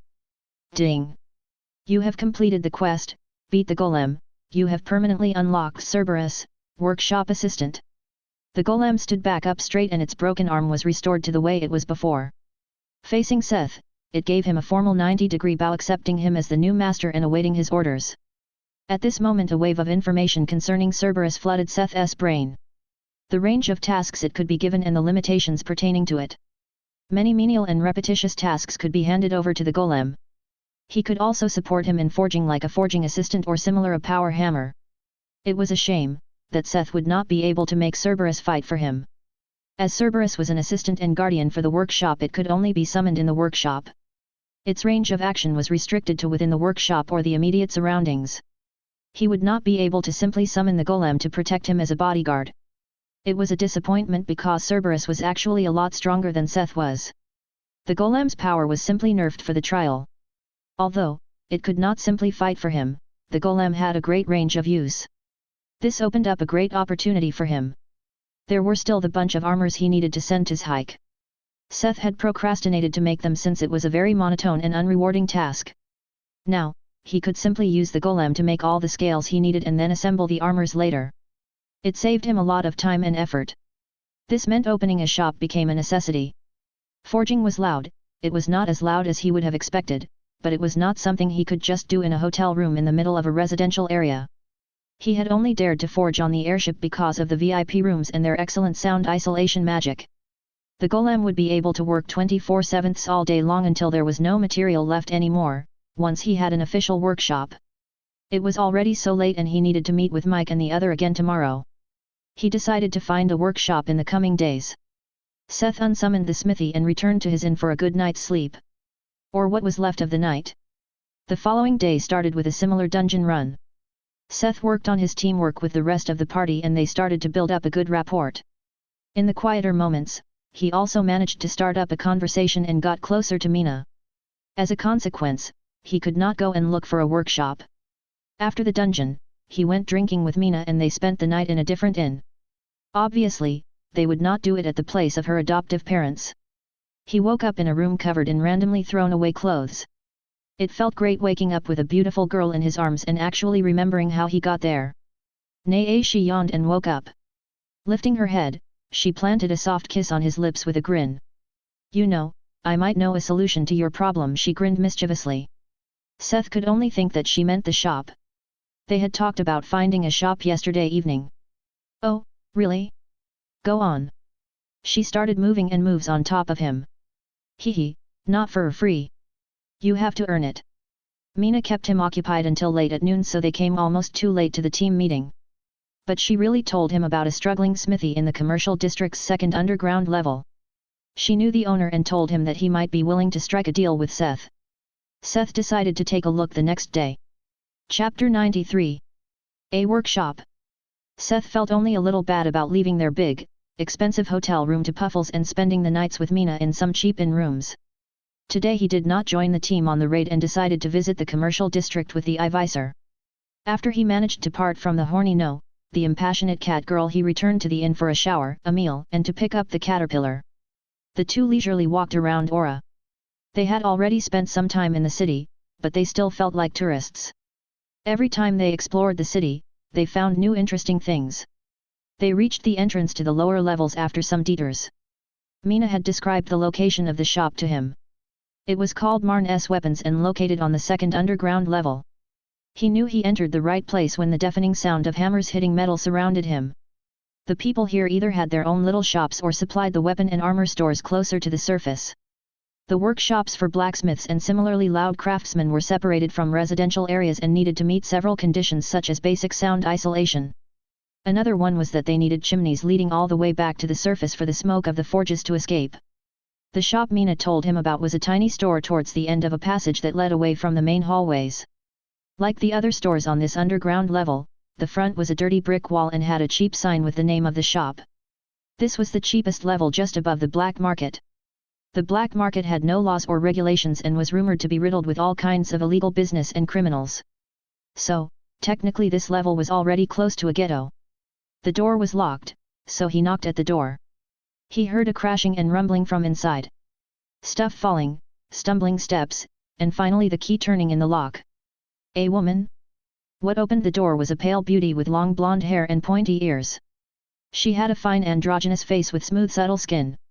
She looked exactly like elves from games and movies Seth knew. Her hair was disheveled and she had a troubled look on her face. Hello.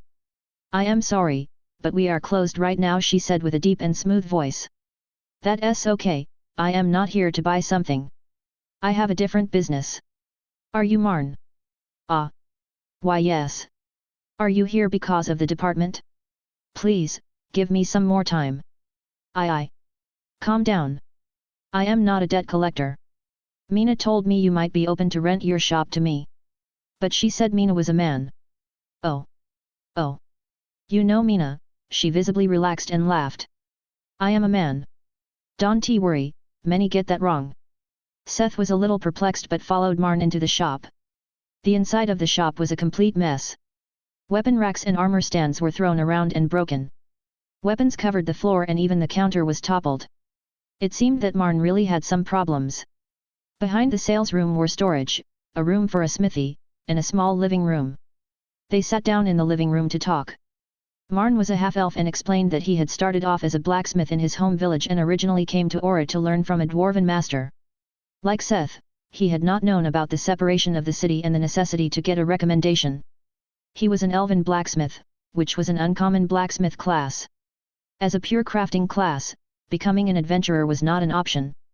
Marn contracted a department to open a shop, but business was brutal. There were many blacksmiths opening shops to make a name for themselves and learn under a Dwarven master. Now he was not only broke but owed money and even lacked the means to return home. Yesterday some rough guys had smashed his shop and taken his best weapons as a deposit for the debts. With this, his shop was doomed. As Seth explained his proposition, the other's face lit up. He would take over the shop rights from him and would pay off the department as long as Marn took care of the paperwork. Marn agreed, but Seth could see a little regret in his handsome face. He was not ready to give up, yet.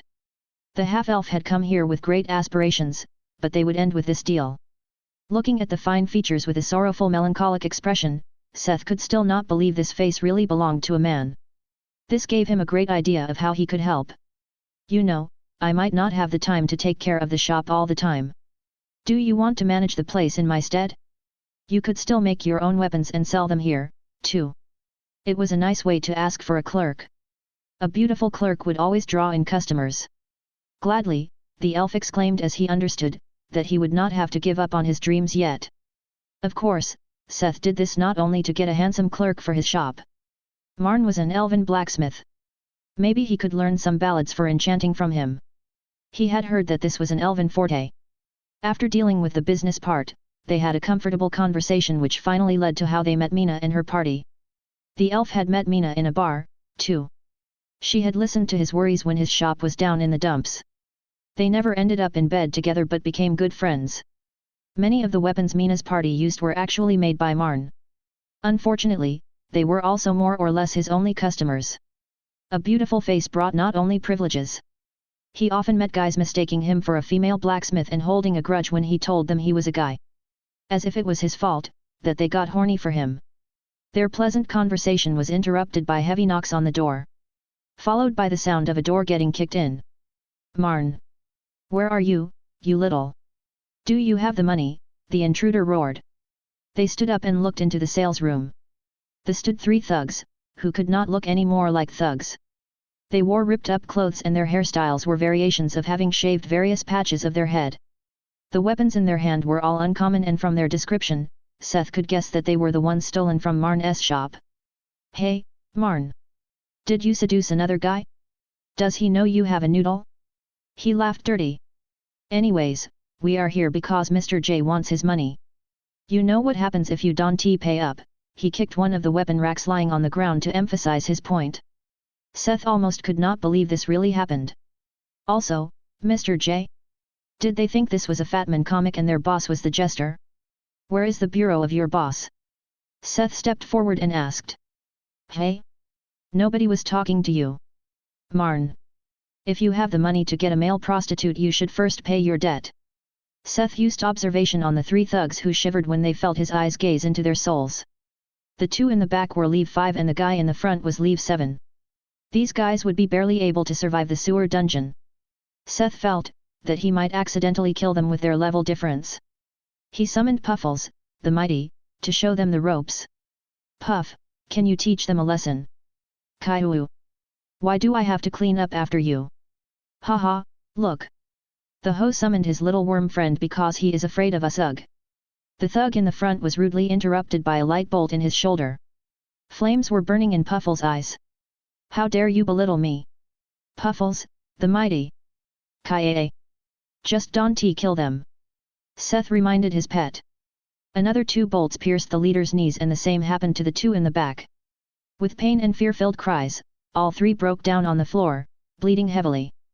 The next moment they were covered in soothing light and their wounds healed. Just as they calmed down, another rain of light bolts pierced their joints. "I am not done yet."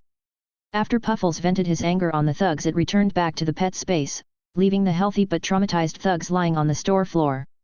Their clothes were covered in holes and drenched in sweat and blood when Seth stepped up to them. "So? Where is Mr. J's place? You know what happens if you don't bring me there." He gave the leader a light kick to emphasize his point. Chapter 94. Settling some debts. Marn explained to him that Mr. J was the loan shark he had gotten the money for the shop from. He was one of many shady businessmen on the third underground level, the black market. Seth collected the stolen weapons from the thugs and ordered them to lead him to Mr. J's place. The three thugs led them down some dirty staircase into the lowest underground level. This level was not officially made, but hewn into the bedrock by people looking for a place to stay. As such, it had a lot more random and maze-like. The quality of the work also varied greatly. There were places rivaling the first underground floor made by dwarves with expansive streets and high-quality masonry. And then there were narrow passages that were just wide enough for one person to push through, and stone rooms with entrances covered by worn-out rags. Those places also tended to not smell very good, since these places were naturally not connected to the sewers. The lighting was intermittent at best. Unlike the other underground floors that were lit by magic lanterns, here there were only a few of them, and mostly low-quality ones.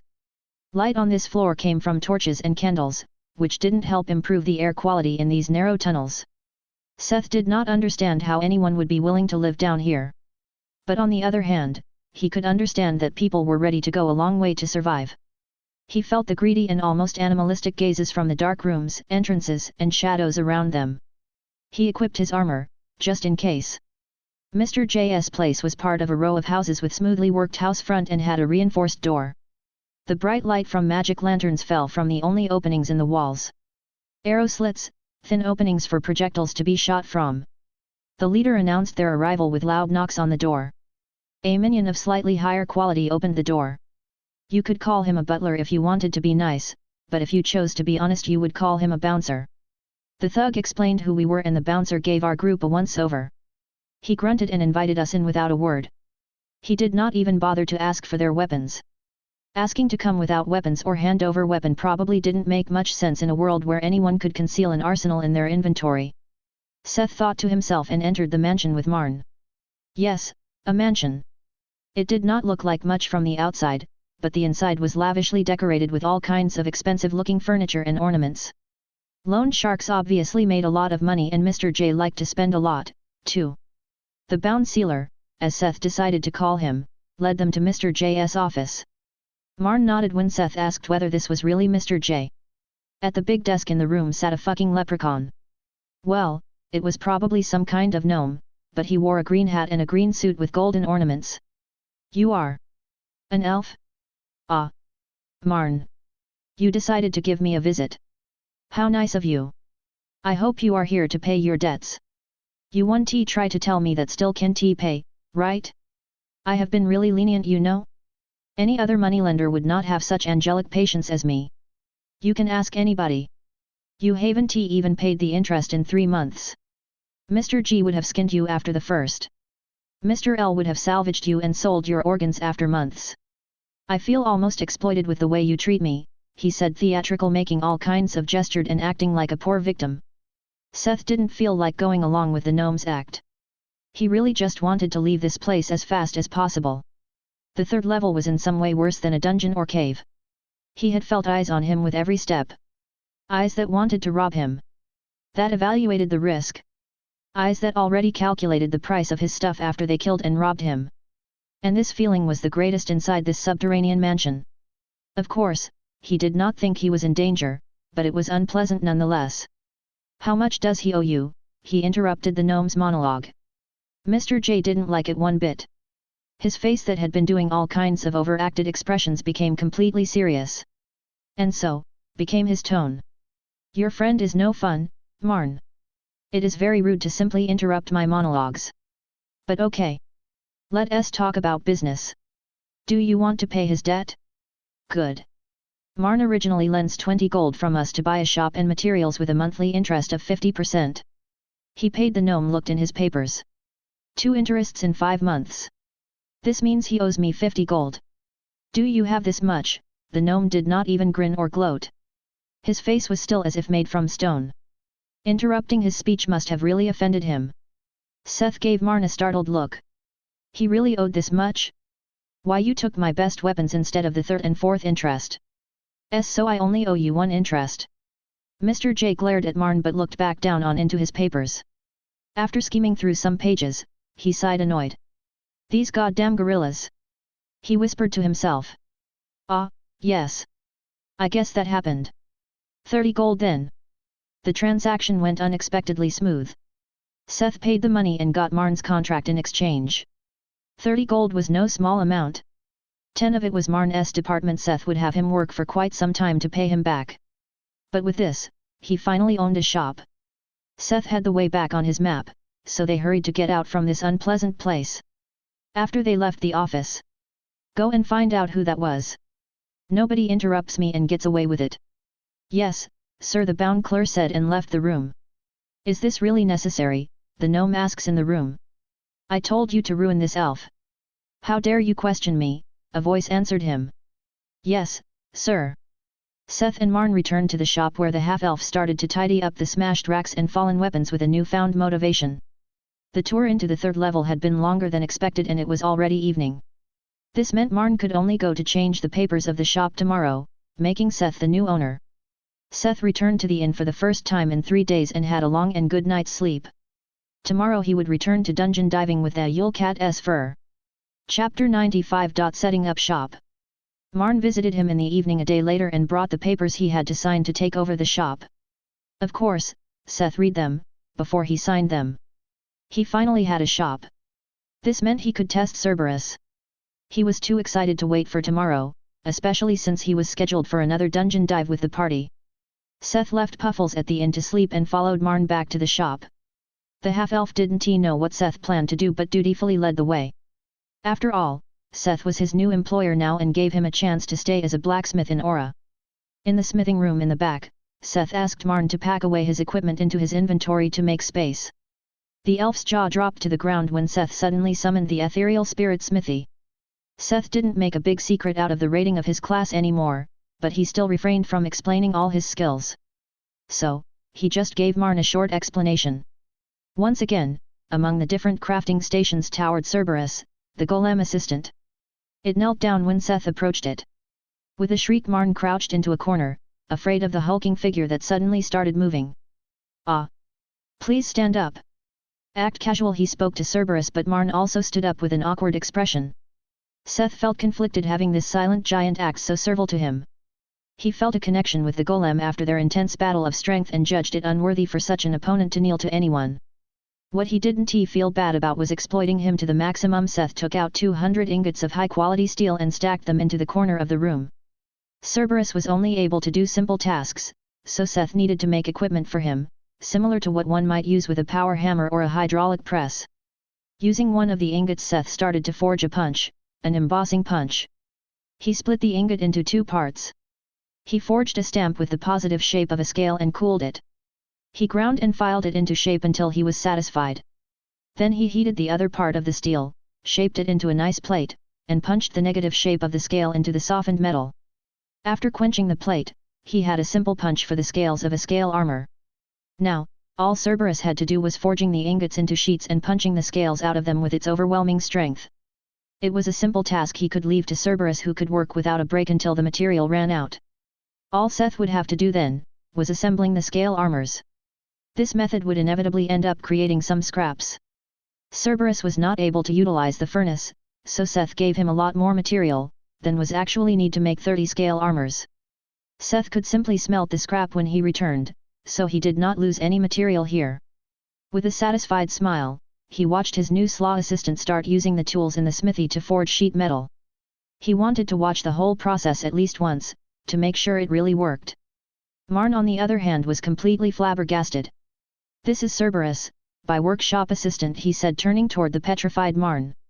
"Workshop assistant?" the elf repeated. Then he looked up the 3-meter-tall figure with bulging muscles, wide shoulders, and 3 scary dog faces. "Using a golem to forge?" Sure, dwarves were definitely able to make golems like this, but it seemed like a waste to use it as a workshop assistant. "What is it?" Seth asked when he notices the elf's expression. "It just seems like a waste to use a golem as a menial laborer. It looks so strong, shouldn't you take it to the dungeon?" If only he could. Seth would have loved to bring Cerberus to the dungeon. "Don't worry. It also defends the workshop. So, if people like yesterday show up again, they might not be so lucky next time." Seth patted the half-elf's shoulder and prompted him to follow back into the showroom. Marn had used the day to tidy up the place. He set up the undamaged weapon racks in neat rows and got rid of the broken pieces. The only weapons in the store now were some of Marn's lesser works. The best ones had long been cashed in by the loan shark. But all of them showed the signs of weak enchantment. It was one of the reasons he kept Marn. He hoped that he could learn the elvish forging ballads, or at least some of them. Not Seth filled the racks with the leftover from the weapons he had forged on his journey. Since he had sold most of the products he made from snake bones, these were just the leftovers he did not get to put into the auction house. Displayed on the weapon racks were now 15 uncommon serpent daggers made from the teeth and 10 uncommon serpent sabers and cutlasses made from the ribs. Seth had stayed with a bladed weapon since the ribs already sported the curved form. All of them had the option to poison the target by nature if supplied with mana. And Seth had used a poison enchantment to further strengthen this option. He had tested them once or twice, but it was still not some kind of overpowered instant death poison effect. It was more of a slow-acting poison that slowed movements or slowly drained the HP compared to the actual damage of the weapons. They were negligible. The last step was something Seth had instructed Marn to get in town. The elf's experience with theft reminded Seth of the Arcane Emporium and the Desert Dragon Pavilion. Seth had the elf get anti-theft magic for the shop. It was in the form of an easy-to-use scroll. Once he used it, everything in the room was covered by a thin membrane of light. Nobody would be able to move the product except for those authorized by the user. That was unless the thief managed to find a loophole or overpower the magic. Seth had given Marn money to buy the most expensive scroll, so there should be few people able to get around it. Late in the night, Seth returned to the inn. Unlike Seth, Marn had a hard time falling asleep that night. He was living in the store. In a room right beside a tirelessly working golem forging and punching steel. Past midnight, the rhythmic thumping of the hammer finally lulled him into sleep. There was another person listening to the sound of hammering standing in the darkness outside of the store. Covered in a dark cloak, he felt the elf finally falling asleep. He had no idea what was making the noise of forging, but he felt no other life inside the building. He was hired to maim the elven blacksmith and make him leave Aura. He did not need to care about any kind of device. That was what he thought. As the assassin cracked the lock on the front door, a pair of violet glowing eyes looked up from their work. The man stepped into the shop and halted as the sound of hammers was suddenly silenced. With his skill, he could make out a giant figure entering the room from the other side. "This wasn't he, the elf?" Was this the other guy his client mentioned? He got ready to end this fight before the other could make any light. Marn, who had just fallen asleep, jumped up in shock. He was woken up by a blood-curdling primal scream. Bathed in sweat, he rushed out of his room, but only found the empty store. He entered the smithy but only saw the silhouette of Cerberus standing at the anvil, slowly punching a scale by pushing the stamp through the softened metal as if it was clay. Was it just a dream? So much had happened lately. He was so tired. Marn returned back to his room and fell asleep again. In the darkness, his sleepy eyes missed the rivulets of blood, streamed down from the canine jaws and across Golem's chest. All that was left of the intruder was a small pool of blood on the floor, that would have vanished by the time morning came. Chapter 96. Before the exam. The following days leading up to the exam were dominated by fighting in dungeons and working on his teamwork with Yule Cat's fur. They slowly started to fight in more dangerous dungeons and Seth and the group got used to each other.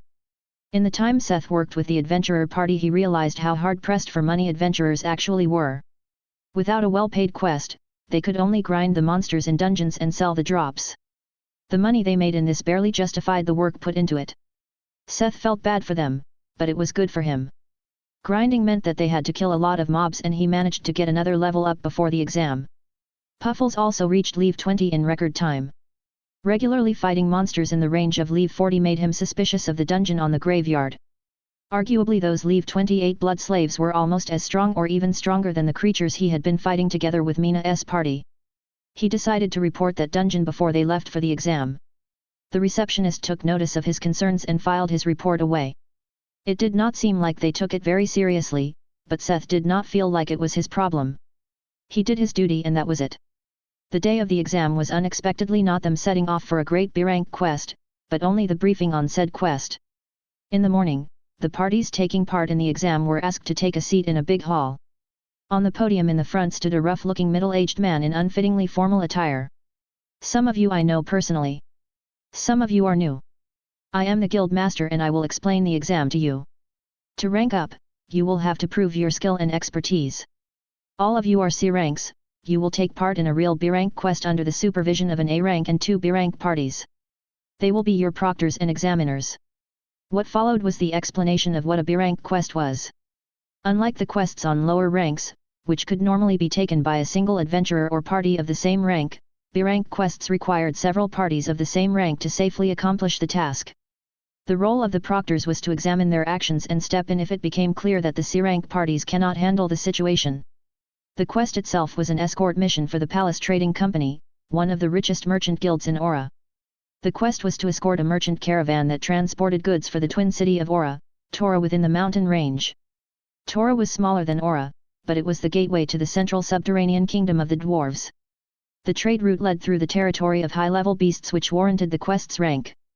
The journey will take 2 weeks, 1 to get there and 1 back. You will take care of your rations and equipment yourselves. The beasts you will encounter are wyverns, distant relatives of dragons. Even with the proctors and examiners, there is no guaranteed safety for you. You can drop out of the exam now if you are too afraid. The parties were given another day to prepare their equipment and set off was scheduled for the day after tomorrow.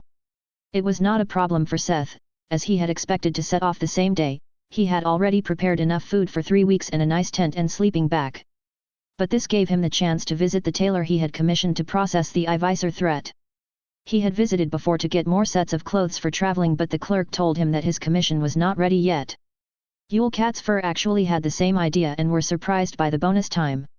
Instead of jumping back into the dungeons, they used the rest of the day as a break to relax and refill their energy for the coming quest. Seth and Mina went on a date to explore the amusement district of Aura. It was a little like visiting a funfair. There were stalls with games and souvenirs. Of course, also a lot of food, and they ate lots of sweets. Especially Puffles enjoyed stuff like cotton candy. Seth used the next free day to visit the tailor shop. It was a big store at one of the central squares in the commercial district. The founder was known to be a master tailor, while the shop itself was led by his apprentices and their descendants. It was a big family business and the best he was able to find when it came to skill, and well known for its quality. If anyone in Aura was able to make something good from the iiser threat, then it was the current master of the shop, who was close to becoming a master tailor or his apprentices. Maybe if he found one of those Arachne weaver, but Seth found that the true masters rarely left the territory of their race. Seth did not spare any expense when he ordered a cloth armor from this place. He had no preferences when he placed the order, as the only actual cloth armor he knew was a gambeson. That's why he left it to the tailor to choose the best kind of armor to make from this material. A big surprise awaited him when he came to ask for the progress of his order for the first time. After seeing the material, the shop master himself decided to take the order. This change meant that it was not ready when he originally thought he would leave. The day before, after he had returned to the inn, he got the notice that the master would finish his order on the day before they actually left. That was today. Seth was full of expectations for the work of someone close to master rank. "Hello, I am here to collect my order. I got a notice that it would be finished today." He stepped to the counter and talked to the clerk. "Do you have a receipt?" the young clerk asks friendly. This receipt was a small piece of enchanted paper, printed from a magic device. It was a simple way to make sure the right person received the products. Seth took it from his inventory and handed it to the clerk.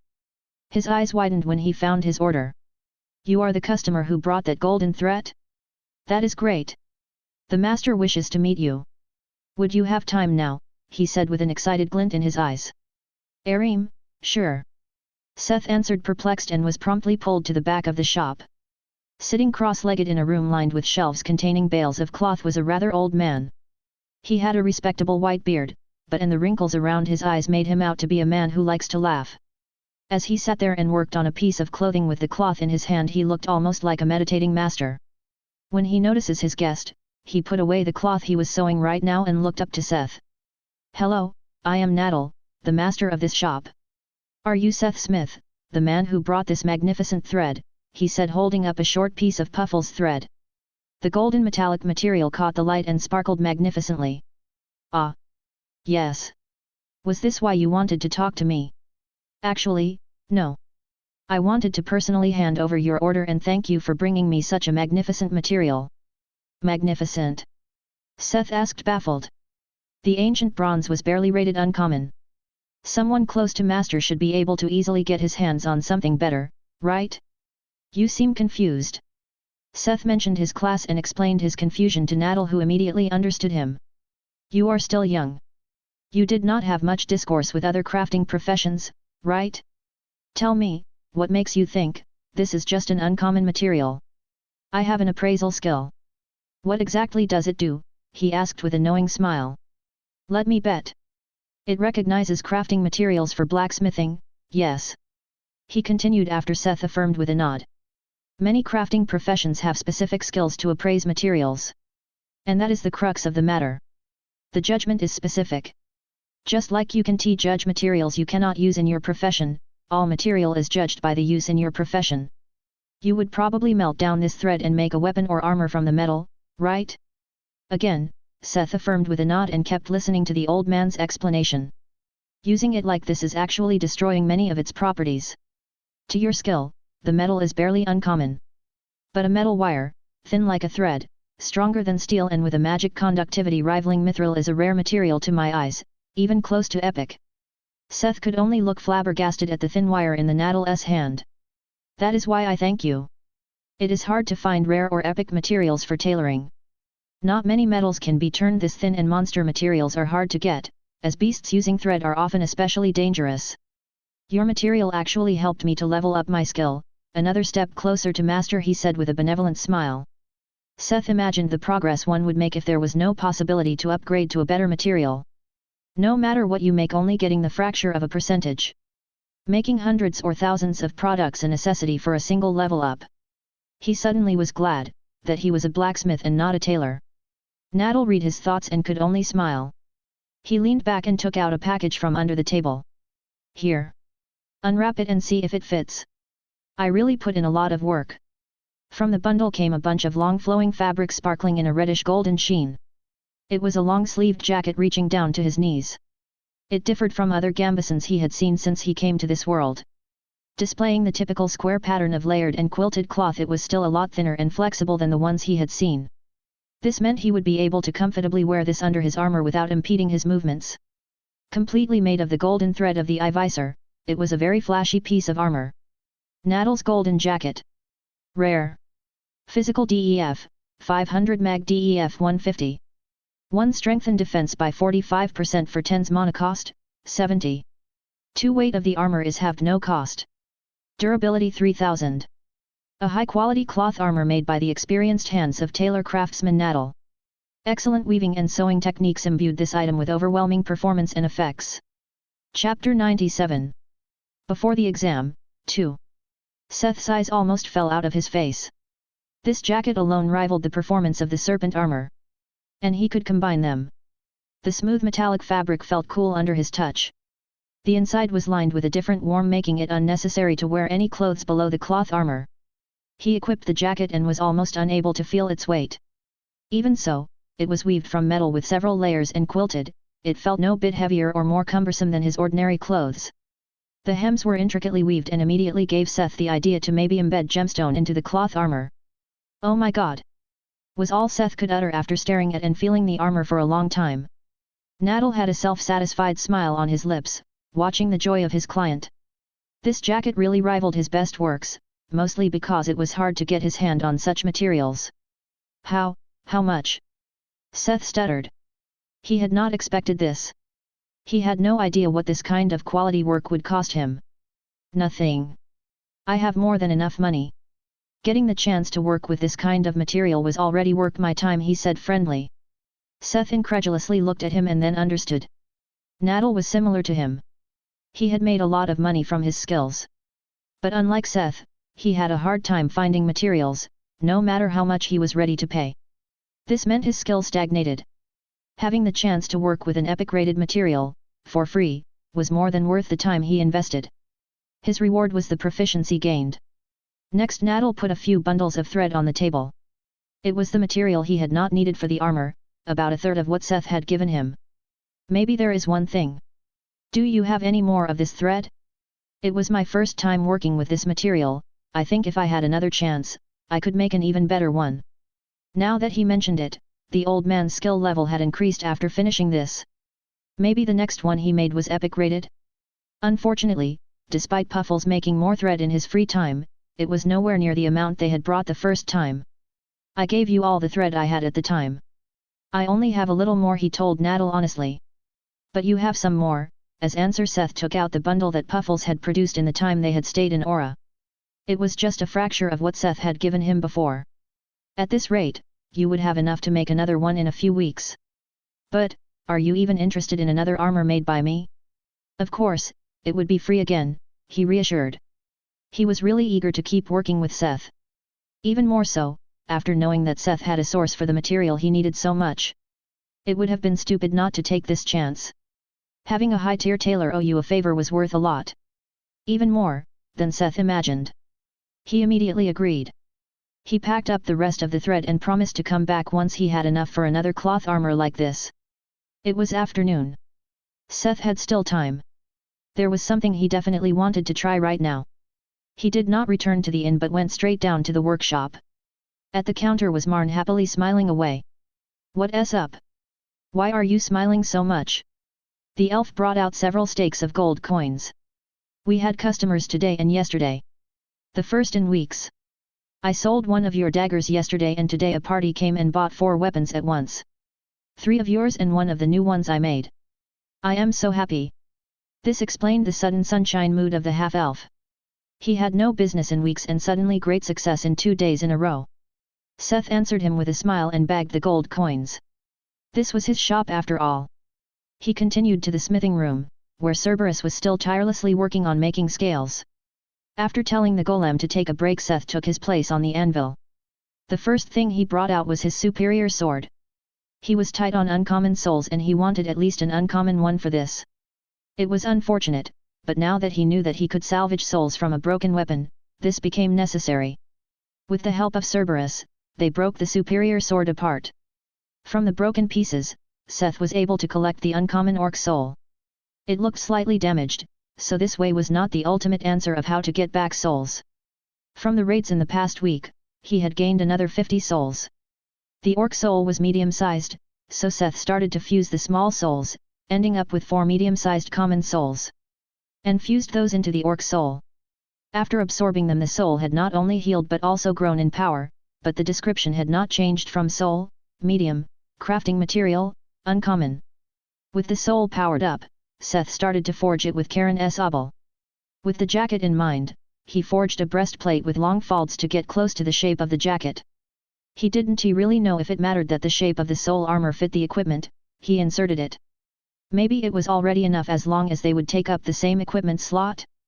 No matter what, he didn't want to take a chance here. Soul armor. Uncommon. Mag def, 230.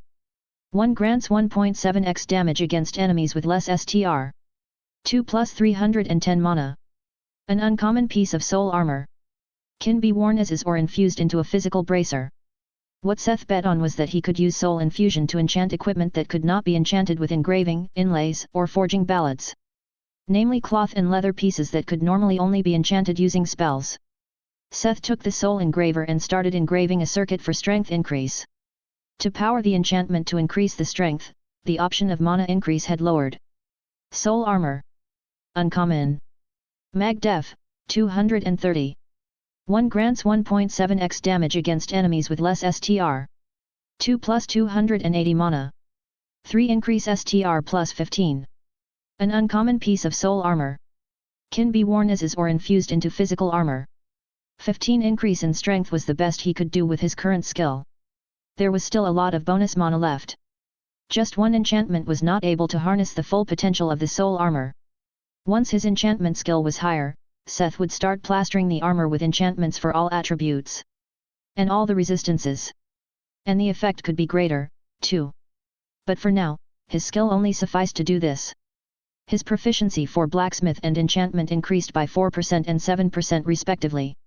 Of course, he could have also simply worn the two separately, but he wanted to test whether he could infuse the soul into cloth armor. He could still wear them separately if it failed. Seth brought out Naddle's golden jacket and started to infuse the soul armor. It was very different from infusing a soul into a piece of armor. He could feel the soul slowly sinking into the different strands of thread the fabric was weaved from. It was similar to how he stretched the soul into different parts to infuse into the separate parts of a weapon. Just that it was the different threads that made up the cloth now. Infusion of the soul into many different parts cost a lot of concentration and took much longer than his previous tries. Only very slowly did the soul armor start sinking into the golden jacket and matched its physical form. Again, he could feel that at this point he could take the soul back out with soul capture. He didn't. Putting it in had cost him a lot of energy, taking it out just to see what happens was not an option. Instead, he took the jacket and dunked it into the water of sticks to fix the soul and finish the item. Ding! Skill, Soul Infusion Leave 3 has become Soul Infusion Leave 4. He noticed a new perk that was added after looking at the skills perk list. It was no wonder that he had felt like he could infuse souls into cloth and leather. The new perk was literally infusing souls into cloth and leather items. Not only did his soul infusion level up, but he was also notified that he had created a unique item. Snobbish Brute's Jacket. Unique. Physical DEF, 500 Mag DEF 365. 1 Strength and Defense by 45% for 10's mana cost, 70. 2 Weight of the armor is halved no cost. 3 grants 1.7x damage against enemies with less STR. 4 plus 270 mana. 5 increase STR plus 15. Durability 3000. A high-quality cloth armor made by the experienced hands of a tailor craftsman Naddle. Excellent weaving and sewing techniques imbued this item with overwhelming performance and effects. Special treatment by an aspiring blacksmith has boosted the performance once again. Now, this was an item Seth got excited about. Just the fact that it had 5 different magical effects were already awesome, even so, some of them were more useful than others. He put the jacket into his inventory and wore it via quick equip. Unlike increasing his strength with attribute points, he did not feel his muscles suddenly bulging as he wore the jacket. But he definitely felt more powerful having his strength boosted past 80. In preparation for tomorrow, Seth also decided to enchant the 2 soul rings he had made before giving himself another plus 15 buff on strength and agility. He decided on another strength buff to take advantage of the new armor's options. The only flaw on this awesome item was the weird name. Anyways, with this item, he felt fully prepared for the upcoming exam. Chapter 98. The Exam. On the morning of the day of the exam, all adventurers taking part in the quest assembled at the great gates of Aura. The merchant caravan was already waiting outside the city. It was a long row of carts and covered wagons with traders and drivers already waiting. Seth wore his new jacket and the serpent bone armor on top. The others had explained to him that as escorts they had to be ready at all times. There was no coming back if you got caught off guard without wearing your armor. He checked his status one last time and distributed the 9 attribute points from leveling up. Status. Name, Seth Smith. Mark of iiser title, faster than the thought. Level, 23. EXP, 3% race, Orihuma. Sex, male age 23. Class, Spirit Blacksmith, unique. Affiliation, System Church. Health, 1000/1000. Mana, 330 plus 200 plus 270. Strength 70 plus 30. Dexterity 68. Agility, 40 plus 15. Intelligence 33. Willpower 40. Endurance 50. Personality 14. Luck 18. Free AP, attribute points 0. Free SP, skill points 1. Defense, physical, 1500, 150 plus 50 plus 500 plus 800, ENDX 3. Magical, 864, 80 plus 25 plus 125 plus 145 plus 124 plus 365, WILX 2. Fire immunity. Poison resistance, 15%, plus 22%. He was now the same level as his age. It reminded him that his birthday would be coming up soon. The new armor and soul armor gave him a significant boost in his defense. The biggest change of the last few days had his skill window. He had fought a lot and his weapons mastery had grown to level 9. Skill window. Blacksmith, Adept, level 5, 39%. Enchantment, Beginner, LV7, 89%. Goldsmith, Beginner, level 5. Blacksmith size level 4. Blueprint, Adept, level 2. Soul Infusion level 3. Spirit Smithy level 5. Spirit Capture level 3. Spirit Forging, Adept, level 1. Weapon Mastery, Adept, level 9, 16%. Calm Reaction, Passive, level 7. Fear Resistance, Passive, level 8. Poison Resistance, Passive, level 2. Fire Affection, Passive, level 3. Fire Manipulation, Ability, level 9. Map level 4. Observation level 4. Concealment level 4. Energy Circulation level 1. Universal Translation level max. Energy Circulation was a skill that had appeared in his skill window after the forging of Karen's obel. Seth had repeatedly tried to use it while forging, but never really succeeded. His observation had also leveled up after he kept abusing it on many different mobs in the dungeons. After wearing all his items and checking his status, Seth felt confident to successfully complete this exam. When Mina and the rest of the party arrived, their eyes bulged at the sight of the new golden armor and they simply could not stop touching the hems of the jacket. Even Mike would find chances to casually touch it. "Listen up," a loud voice got their attention. It was the guild master with 3 groups of people behind him. He introduced the 2 B-rank and the 1 A-rank party as their proctors and examiners. The 3 parties were ogled with sparkling eyes. B-rank's party's equipment was comparable to Seth's loadout, while each of the A-ranks was clad in a full set of rare or above items. He knew that above rare came epic, but he actually could not appraise it with Blacksmith's eyes yet. That's why they could have even better items among those he could not scan. The guildmaster explained the quest to them once again and this time Seth got a system notification. Ding! A quest has been triggered. Quest, escort the palace caravan.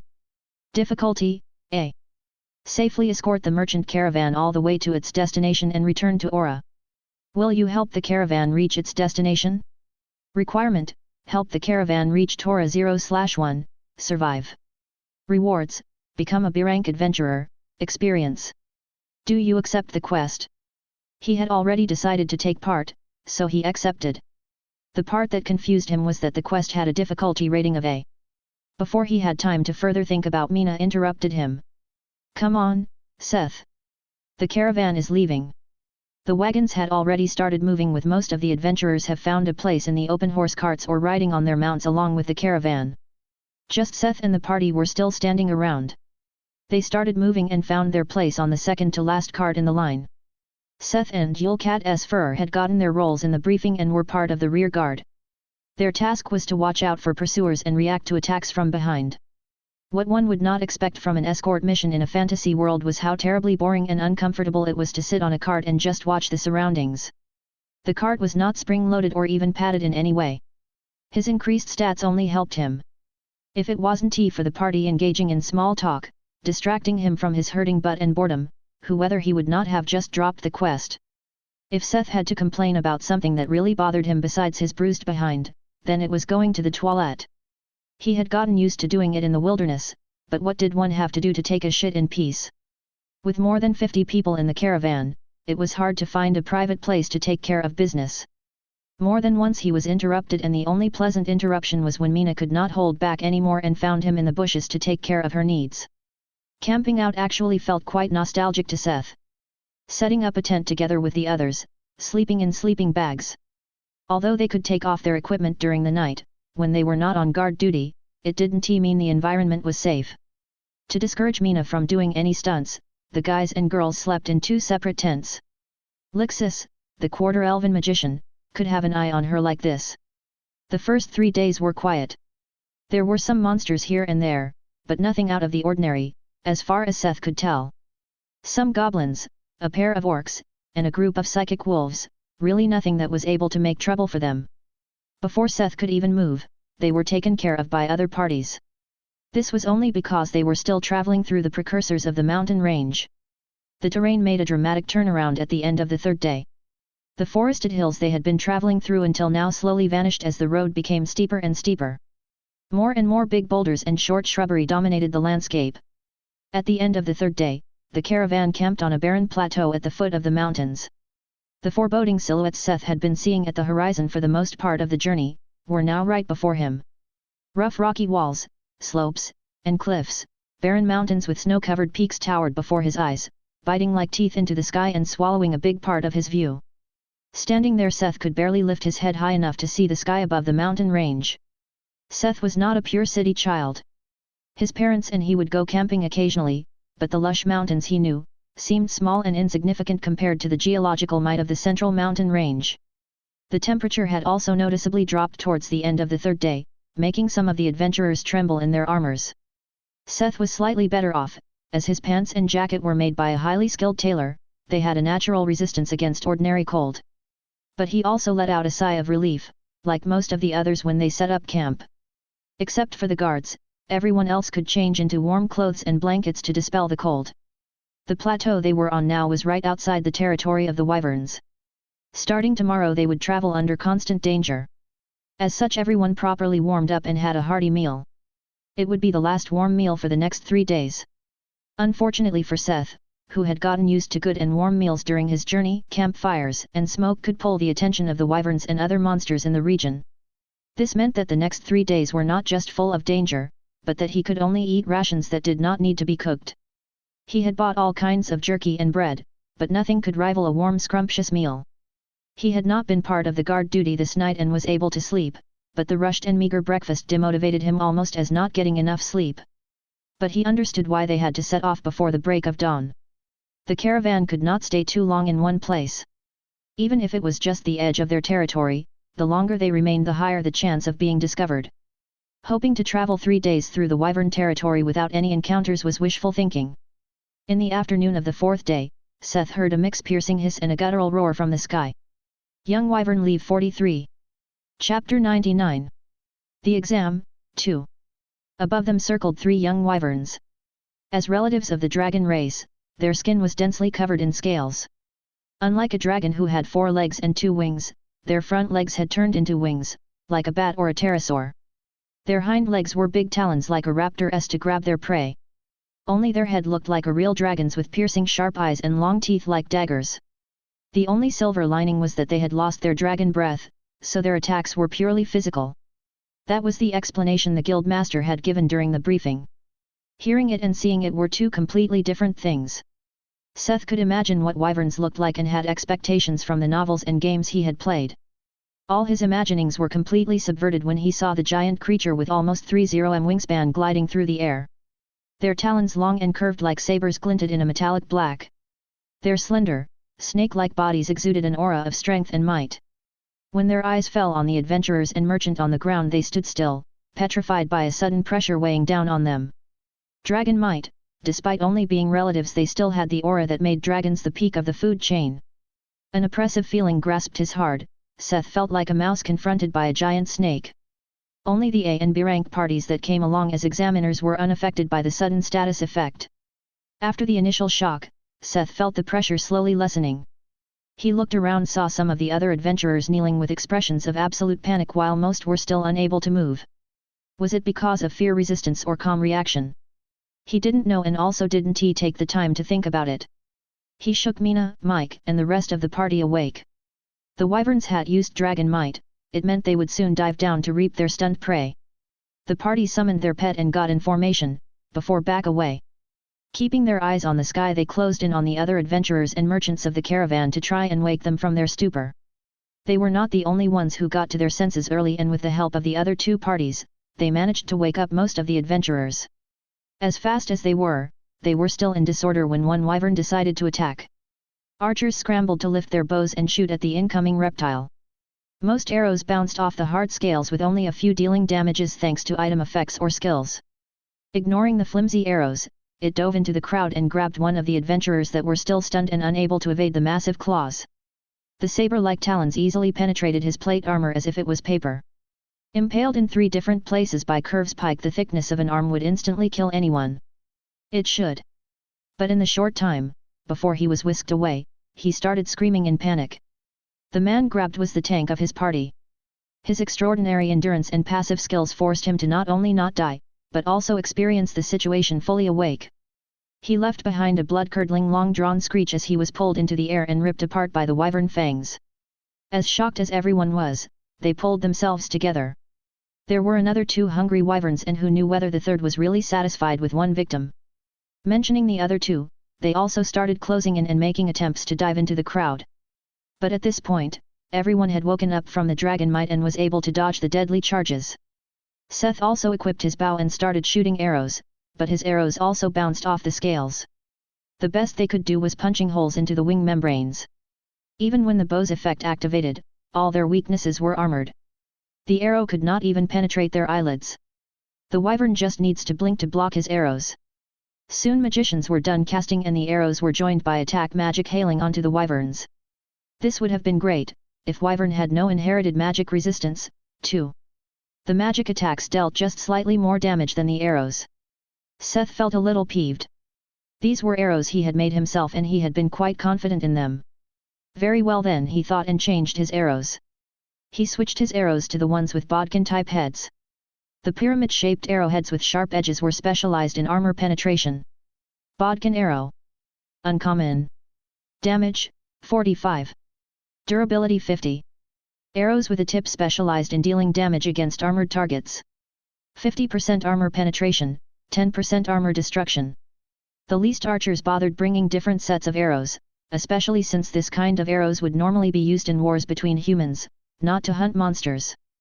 Who would bother to spend the extra money and bring specialized arrows, when skills usually sufficed? The effect was clearly evident. Every time Seth's arrow hit, the hit wyvern would let a pain-filled screech. The scales of the wyvern could not simply deflect or block the new arrows and were penetrated. They stayed stuck in the beast's flesh, causing it terrible pain. The arrows did little to shorten its health bar. But for a creature like a wyvern that was the king of its territory and got rarely hurt thanks to its overwhelming physique, directly inflicting pain was even worse than to other targets. With a smirk, Seth kept shooting his frightening projectiles and the wyverns actually started to pay attention to him and tried to evade his attacks. Only his. Even their random dive attacks had stopped as they tried to evade the little man's mean stingers. Since he already got the wyvern's attention, it did not take long for the other people to notice the beast's strange behavior. The wyverns in the sky decided that this prey was not worth the pain for now and let off. Seth had not hit any vitals like the eyes yet, but who would not run from an acupuncture treatment with rusty nails? After the threat was gone, all eyes focused on Seth, who seemed to be the reason. Even Mina and her party were astonished by his deed. He had never used any weapon other than the spear in front of them, so they were double as astonished as the rest of the caravan. Seth didn't know how to deal with the sudden attention. How could he have known this would happen? It wasn't his fault those big lizards were afraid of a little pain. Even the A-rank party stepped closer. It was a group of 2 women and 3 men. At the front was a leader in light leather armor and a sword on his waist. He looked like he was in his early 30s. Behind him was a girl in a tight robe and blue hair. The eyes behind her round glasses were focused on the bow in his hands. She whispered something to the leader. He pondered a moment before speaking to Seth. "Well done. Follow me for a moment," he said solemnly and turned around to leave. Seth shrugged and followed. At least he got out of that awkward situation. The A-rank party and Seth went to the head of the caravan where the carriages of the examiners were located. The leader signaled him to enter the carriage with him. He started speaking the moment Seth sat down. One of the first to recover from dragon might. Good first reaction. Flexible in choice of weapons and adapting to the situation. Well prepared in range and quality of equipment. He sighed. "I dare say that you have good chances to pass this exam. But that is not why I asked you to come. I asked you here to give you a little advice. Try not to stand out too much. People can see that the bow is special, even without an appraisal skill. And stupid people might attempt stupid things. Be careful. That's all." With that, Seth was dismissed without being able to even say a single word. It felt like he was scolded for bragging when he didn't even intend to stand out. He could only shrug and let it be. The milk was spilled already. He returned to Mina and the others who were waiting for him at the end of the caravan. "So, what did the big boss want?" Mina, who could not hold back her curiosity, exclaimed. "I think I got praised and scolded at the same time." He tried to summarize but ended up recounting the short conversation as the others kept asking for details. They congratulated him when he said that he will likely pass the exam and became solemn when he told them about the advice. "Now that you mention it, what's up with that bow?" asked Lixis, intrigued. As a true gold digger, she was interested in everything expensive and rare. "It's actually not that extraordinary if you ask me. It just has the option to inflict increased pain, which was probably the reason the wyverns turned away." He played it down.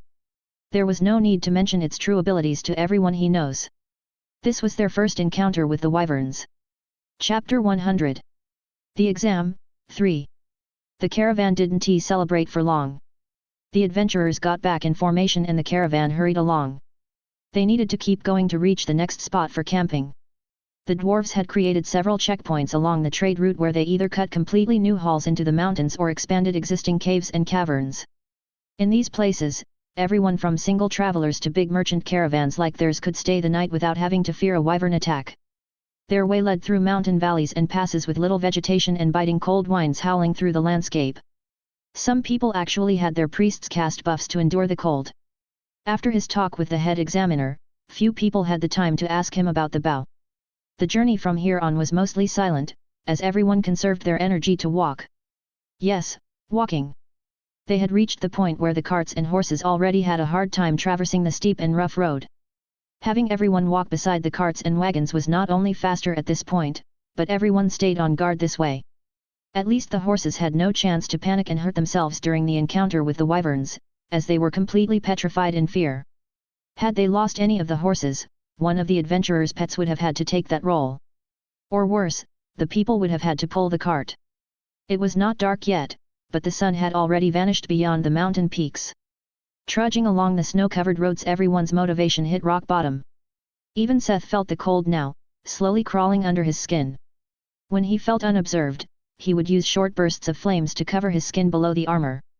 Even if someone looked, it would only seem like a short glow from the inside of his armor. He had to be very careful, not to damage his armor though. The rest of the party was walking beside him, but their eyes either looked on the ground or into the distance as they tried to keep the warmth inside their bodies. They were still the rear guard, walking at the very end of the long procession of people and wagons. At the moment they were ascending steep serpentines towards a mountain pass. The higher they got, the stronger and louder became the wind howling through the gap between two peaks. In the narrow chasm up above was the checkpoint for tonight's camp. Supposedly there was the entrance to a big and safe cave somewhere along the 90% steep rock faces of the pass. If this wasn't such an inhospitable place, it would have been the perfect place for an ambush. But no bandits dared to dwell in these mountains. This made it one of the best places to stay, as the pass was too narrow for the wyverns to dive into. Seth cursed. Speaking of the devil. Just when their goal was in sight and he thought they would reach temporary safety, he heard the familiar roar in the sky. Like overgrown vultures, they appeared circling in the sky. This time everyone was ready. The caravan leader gave the signal for the carts and wagon to speed up, while the priests cast shields and buffs against the dragon might. Safety was already in sight, a short sprint would not hurt anyone. While the wagons sped up, so did the adventurers, but they stayed in formation and kept their attention on the wyverns in the sky. There were 6 wyverns this time, but the 3 from last time were not among them. They looked even bigger and more ferocious than the ones from earlier that day. They did not attack yet, so Seth did not dare to use observation and provoke them, but he guessed that these had to be at least grown adults. He and the party were at the very end of the caravan, so they would be the last to get to safety. Fortunately, other parties fell back to ensure the caravan's back and reinforcing their position. With 3 C-rank parties and their pets making up the rear guard, it did not feel like anyone was going to be left behind. Their actions did not remain unnoticed. The wyverns were not dragons, but they still had a good amount of brain power. They saw their prey hurrying towards the tight place they could not enter and became aggravated. Playing and instilling fear was one thing, but letting their prey get away was unacceptable. As such, the beast started attacking shortly after the caravan increased the speed. Seth used his observation and got a bad feeling about the situation. 4 of them were adult wyvern leave 47 as Seth had expected, but the last one was shown as old wyvern leave 50. Their level difference was not big, and Seth could only see their names, but the pressure they gave off was completely different. If pitted against each other, the old-timer seemed strong enough to take down the other 4 on his own. The 4 adult ones started to attack the caravan while the old one stayed in the air. Since the dragon might had not worked, they gave up on simple dive attacks on the people. The casters had a hard time shielding the fleeing wagon from the claws of 2 of them. The other 2 landed on the ground and started to directly attack the adventurers. They had evaded the bigger group at the end of the caravan and were attacking from the sides where the manpower was lacking. Whether the beats had planned it or not, instead of forming an even group and fighting together, the adventurers split up into their original parties to fight the wyverns. Not only were they ineffective as they lacked the cohesion and teamwork between different parties, but it also meant that Seth and the other were actually left alone when their reinforcements rushed off to attack the landed wyverns. These fuckers! They were now only 5 people in the rearguard trying to keep up with the caravan. Promptly one of the wyverns still in the air landed beside the easy prey. The monster landed on the last cart of the caravan, crushing it underfoot and cutting off their way towards the caravan. There was nothing they could do, but get into formation and prepare for the fight. What had they trained for, if not for this? The wyvern rushed at them, but was blocked by a shield of light Bulko had summoned quick-wittedly. Having bought some time with this, everyone summoned their pets and Bulko the ogre priest and Puffles, the mighty, cast their buffs on the party and pets. When the shield broke under the force of the wyvern's second bite, its face got blasted by a light bolt and fire lance from Puffles and Lixus respectively. Wyverns have thick faces, so it was only slightly hurt by the caster's quick attack. This wasn't a problem. Using the short time it was occupied by the magic, Seth and Mike dashed forward and under the body of the wyvern. With Seth on the right and Mike on the left, they stopped below its wings and started slashing and stabbing at its thick scaly legs. They aimed to cut the beast's tendons. If they could incapacitate its legs, it would lose all mobility. It would not even be able to set off and fly away. The wyvern let out a painful shriek as Seth's spear easily penetrated its less armored calves. The wyvern looked away from the party in the front and bent down its neck to bite Seth. Instead of pulling the spear out, he changed the grip and started pushing with all his strength as he charged away from the giant maws. Holding the spear like an oar and pushing forward, the spear tip moved like a fillet knife, cut along the calf muscle, and ended up severing the tendon on its way out. Losing the support of its right leg, coupled with the momentum of the turn when it tried to bite Seth, made the giant reptile plummet forward where it landed on its left wing. Between the weight of its own massive body and the rough rocky ground, its fine wing bones were ground to dust. Mike had been unable to land a decisive cut on his leg and his attempt were rudely interrupted by a massive tail swatting him away as the beast plunged to the ground. Mike got the expressway to leave the combat zone, but Seth was still in danger. The wyvern was in pain and angry and Seth was the only one in its field of view. As he ran away there was a long neck with sharp teeth and angry eyes diving after him. He had no time to run far and could only block the giant maws with teeth as long as his upper arm by shoving the spear in to block the jaws from closing. Furious eyes were burning a hole into him as the pressure kept increasing. The wooden shaft started bending as the spear tip started slowly digging into the roof of its mouth. As the shaft started breaking and the splinters kept popping off the spear, Seth felt like his last hour had come. In this moment of struggle, a shadow appeared above the wyvern's head. A figure with 2 daggers landed there and rammed 1 dagger in each of the wyvern's wide-open eyes. Mina, the assassin, had finally decided to move and save his life. In agony the wyvern waved its head around, throwing off the figure and ripping the spear out of Seth's hand. Not caring about the spear, he dashed away and caught Mina on the way. With the girl in his arms, joined back with the rest of the party. Lixus and Bolka were helping Mike, who had a rough landing after being flung away. He was okay except for some bruises.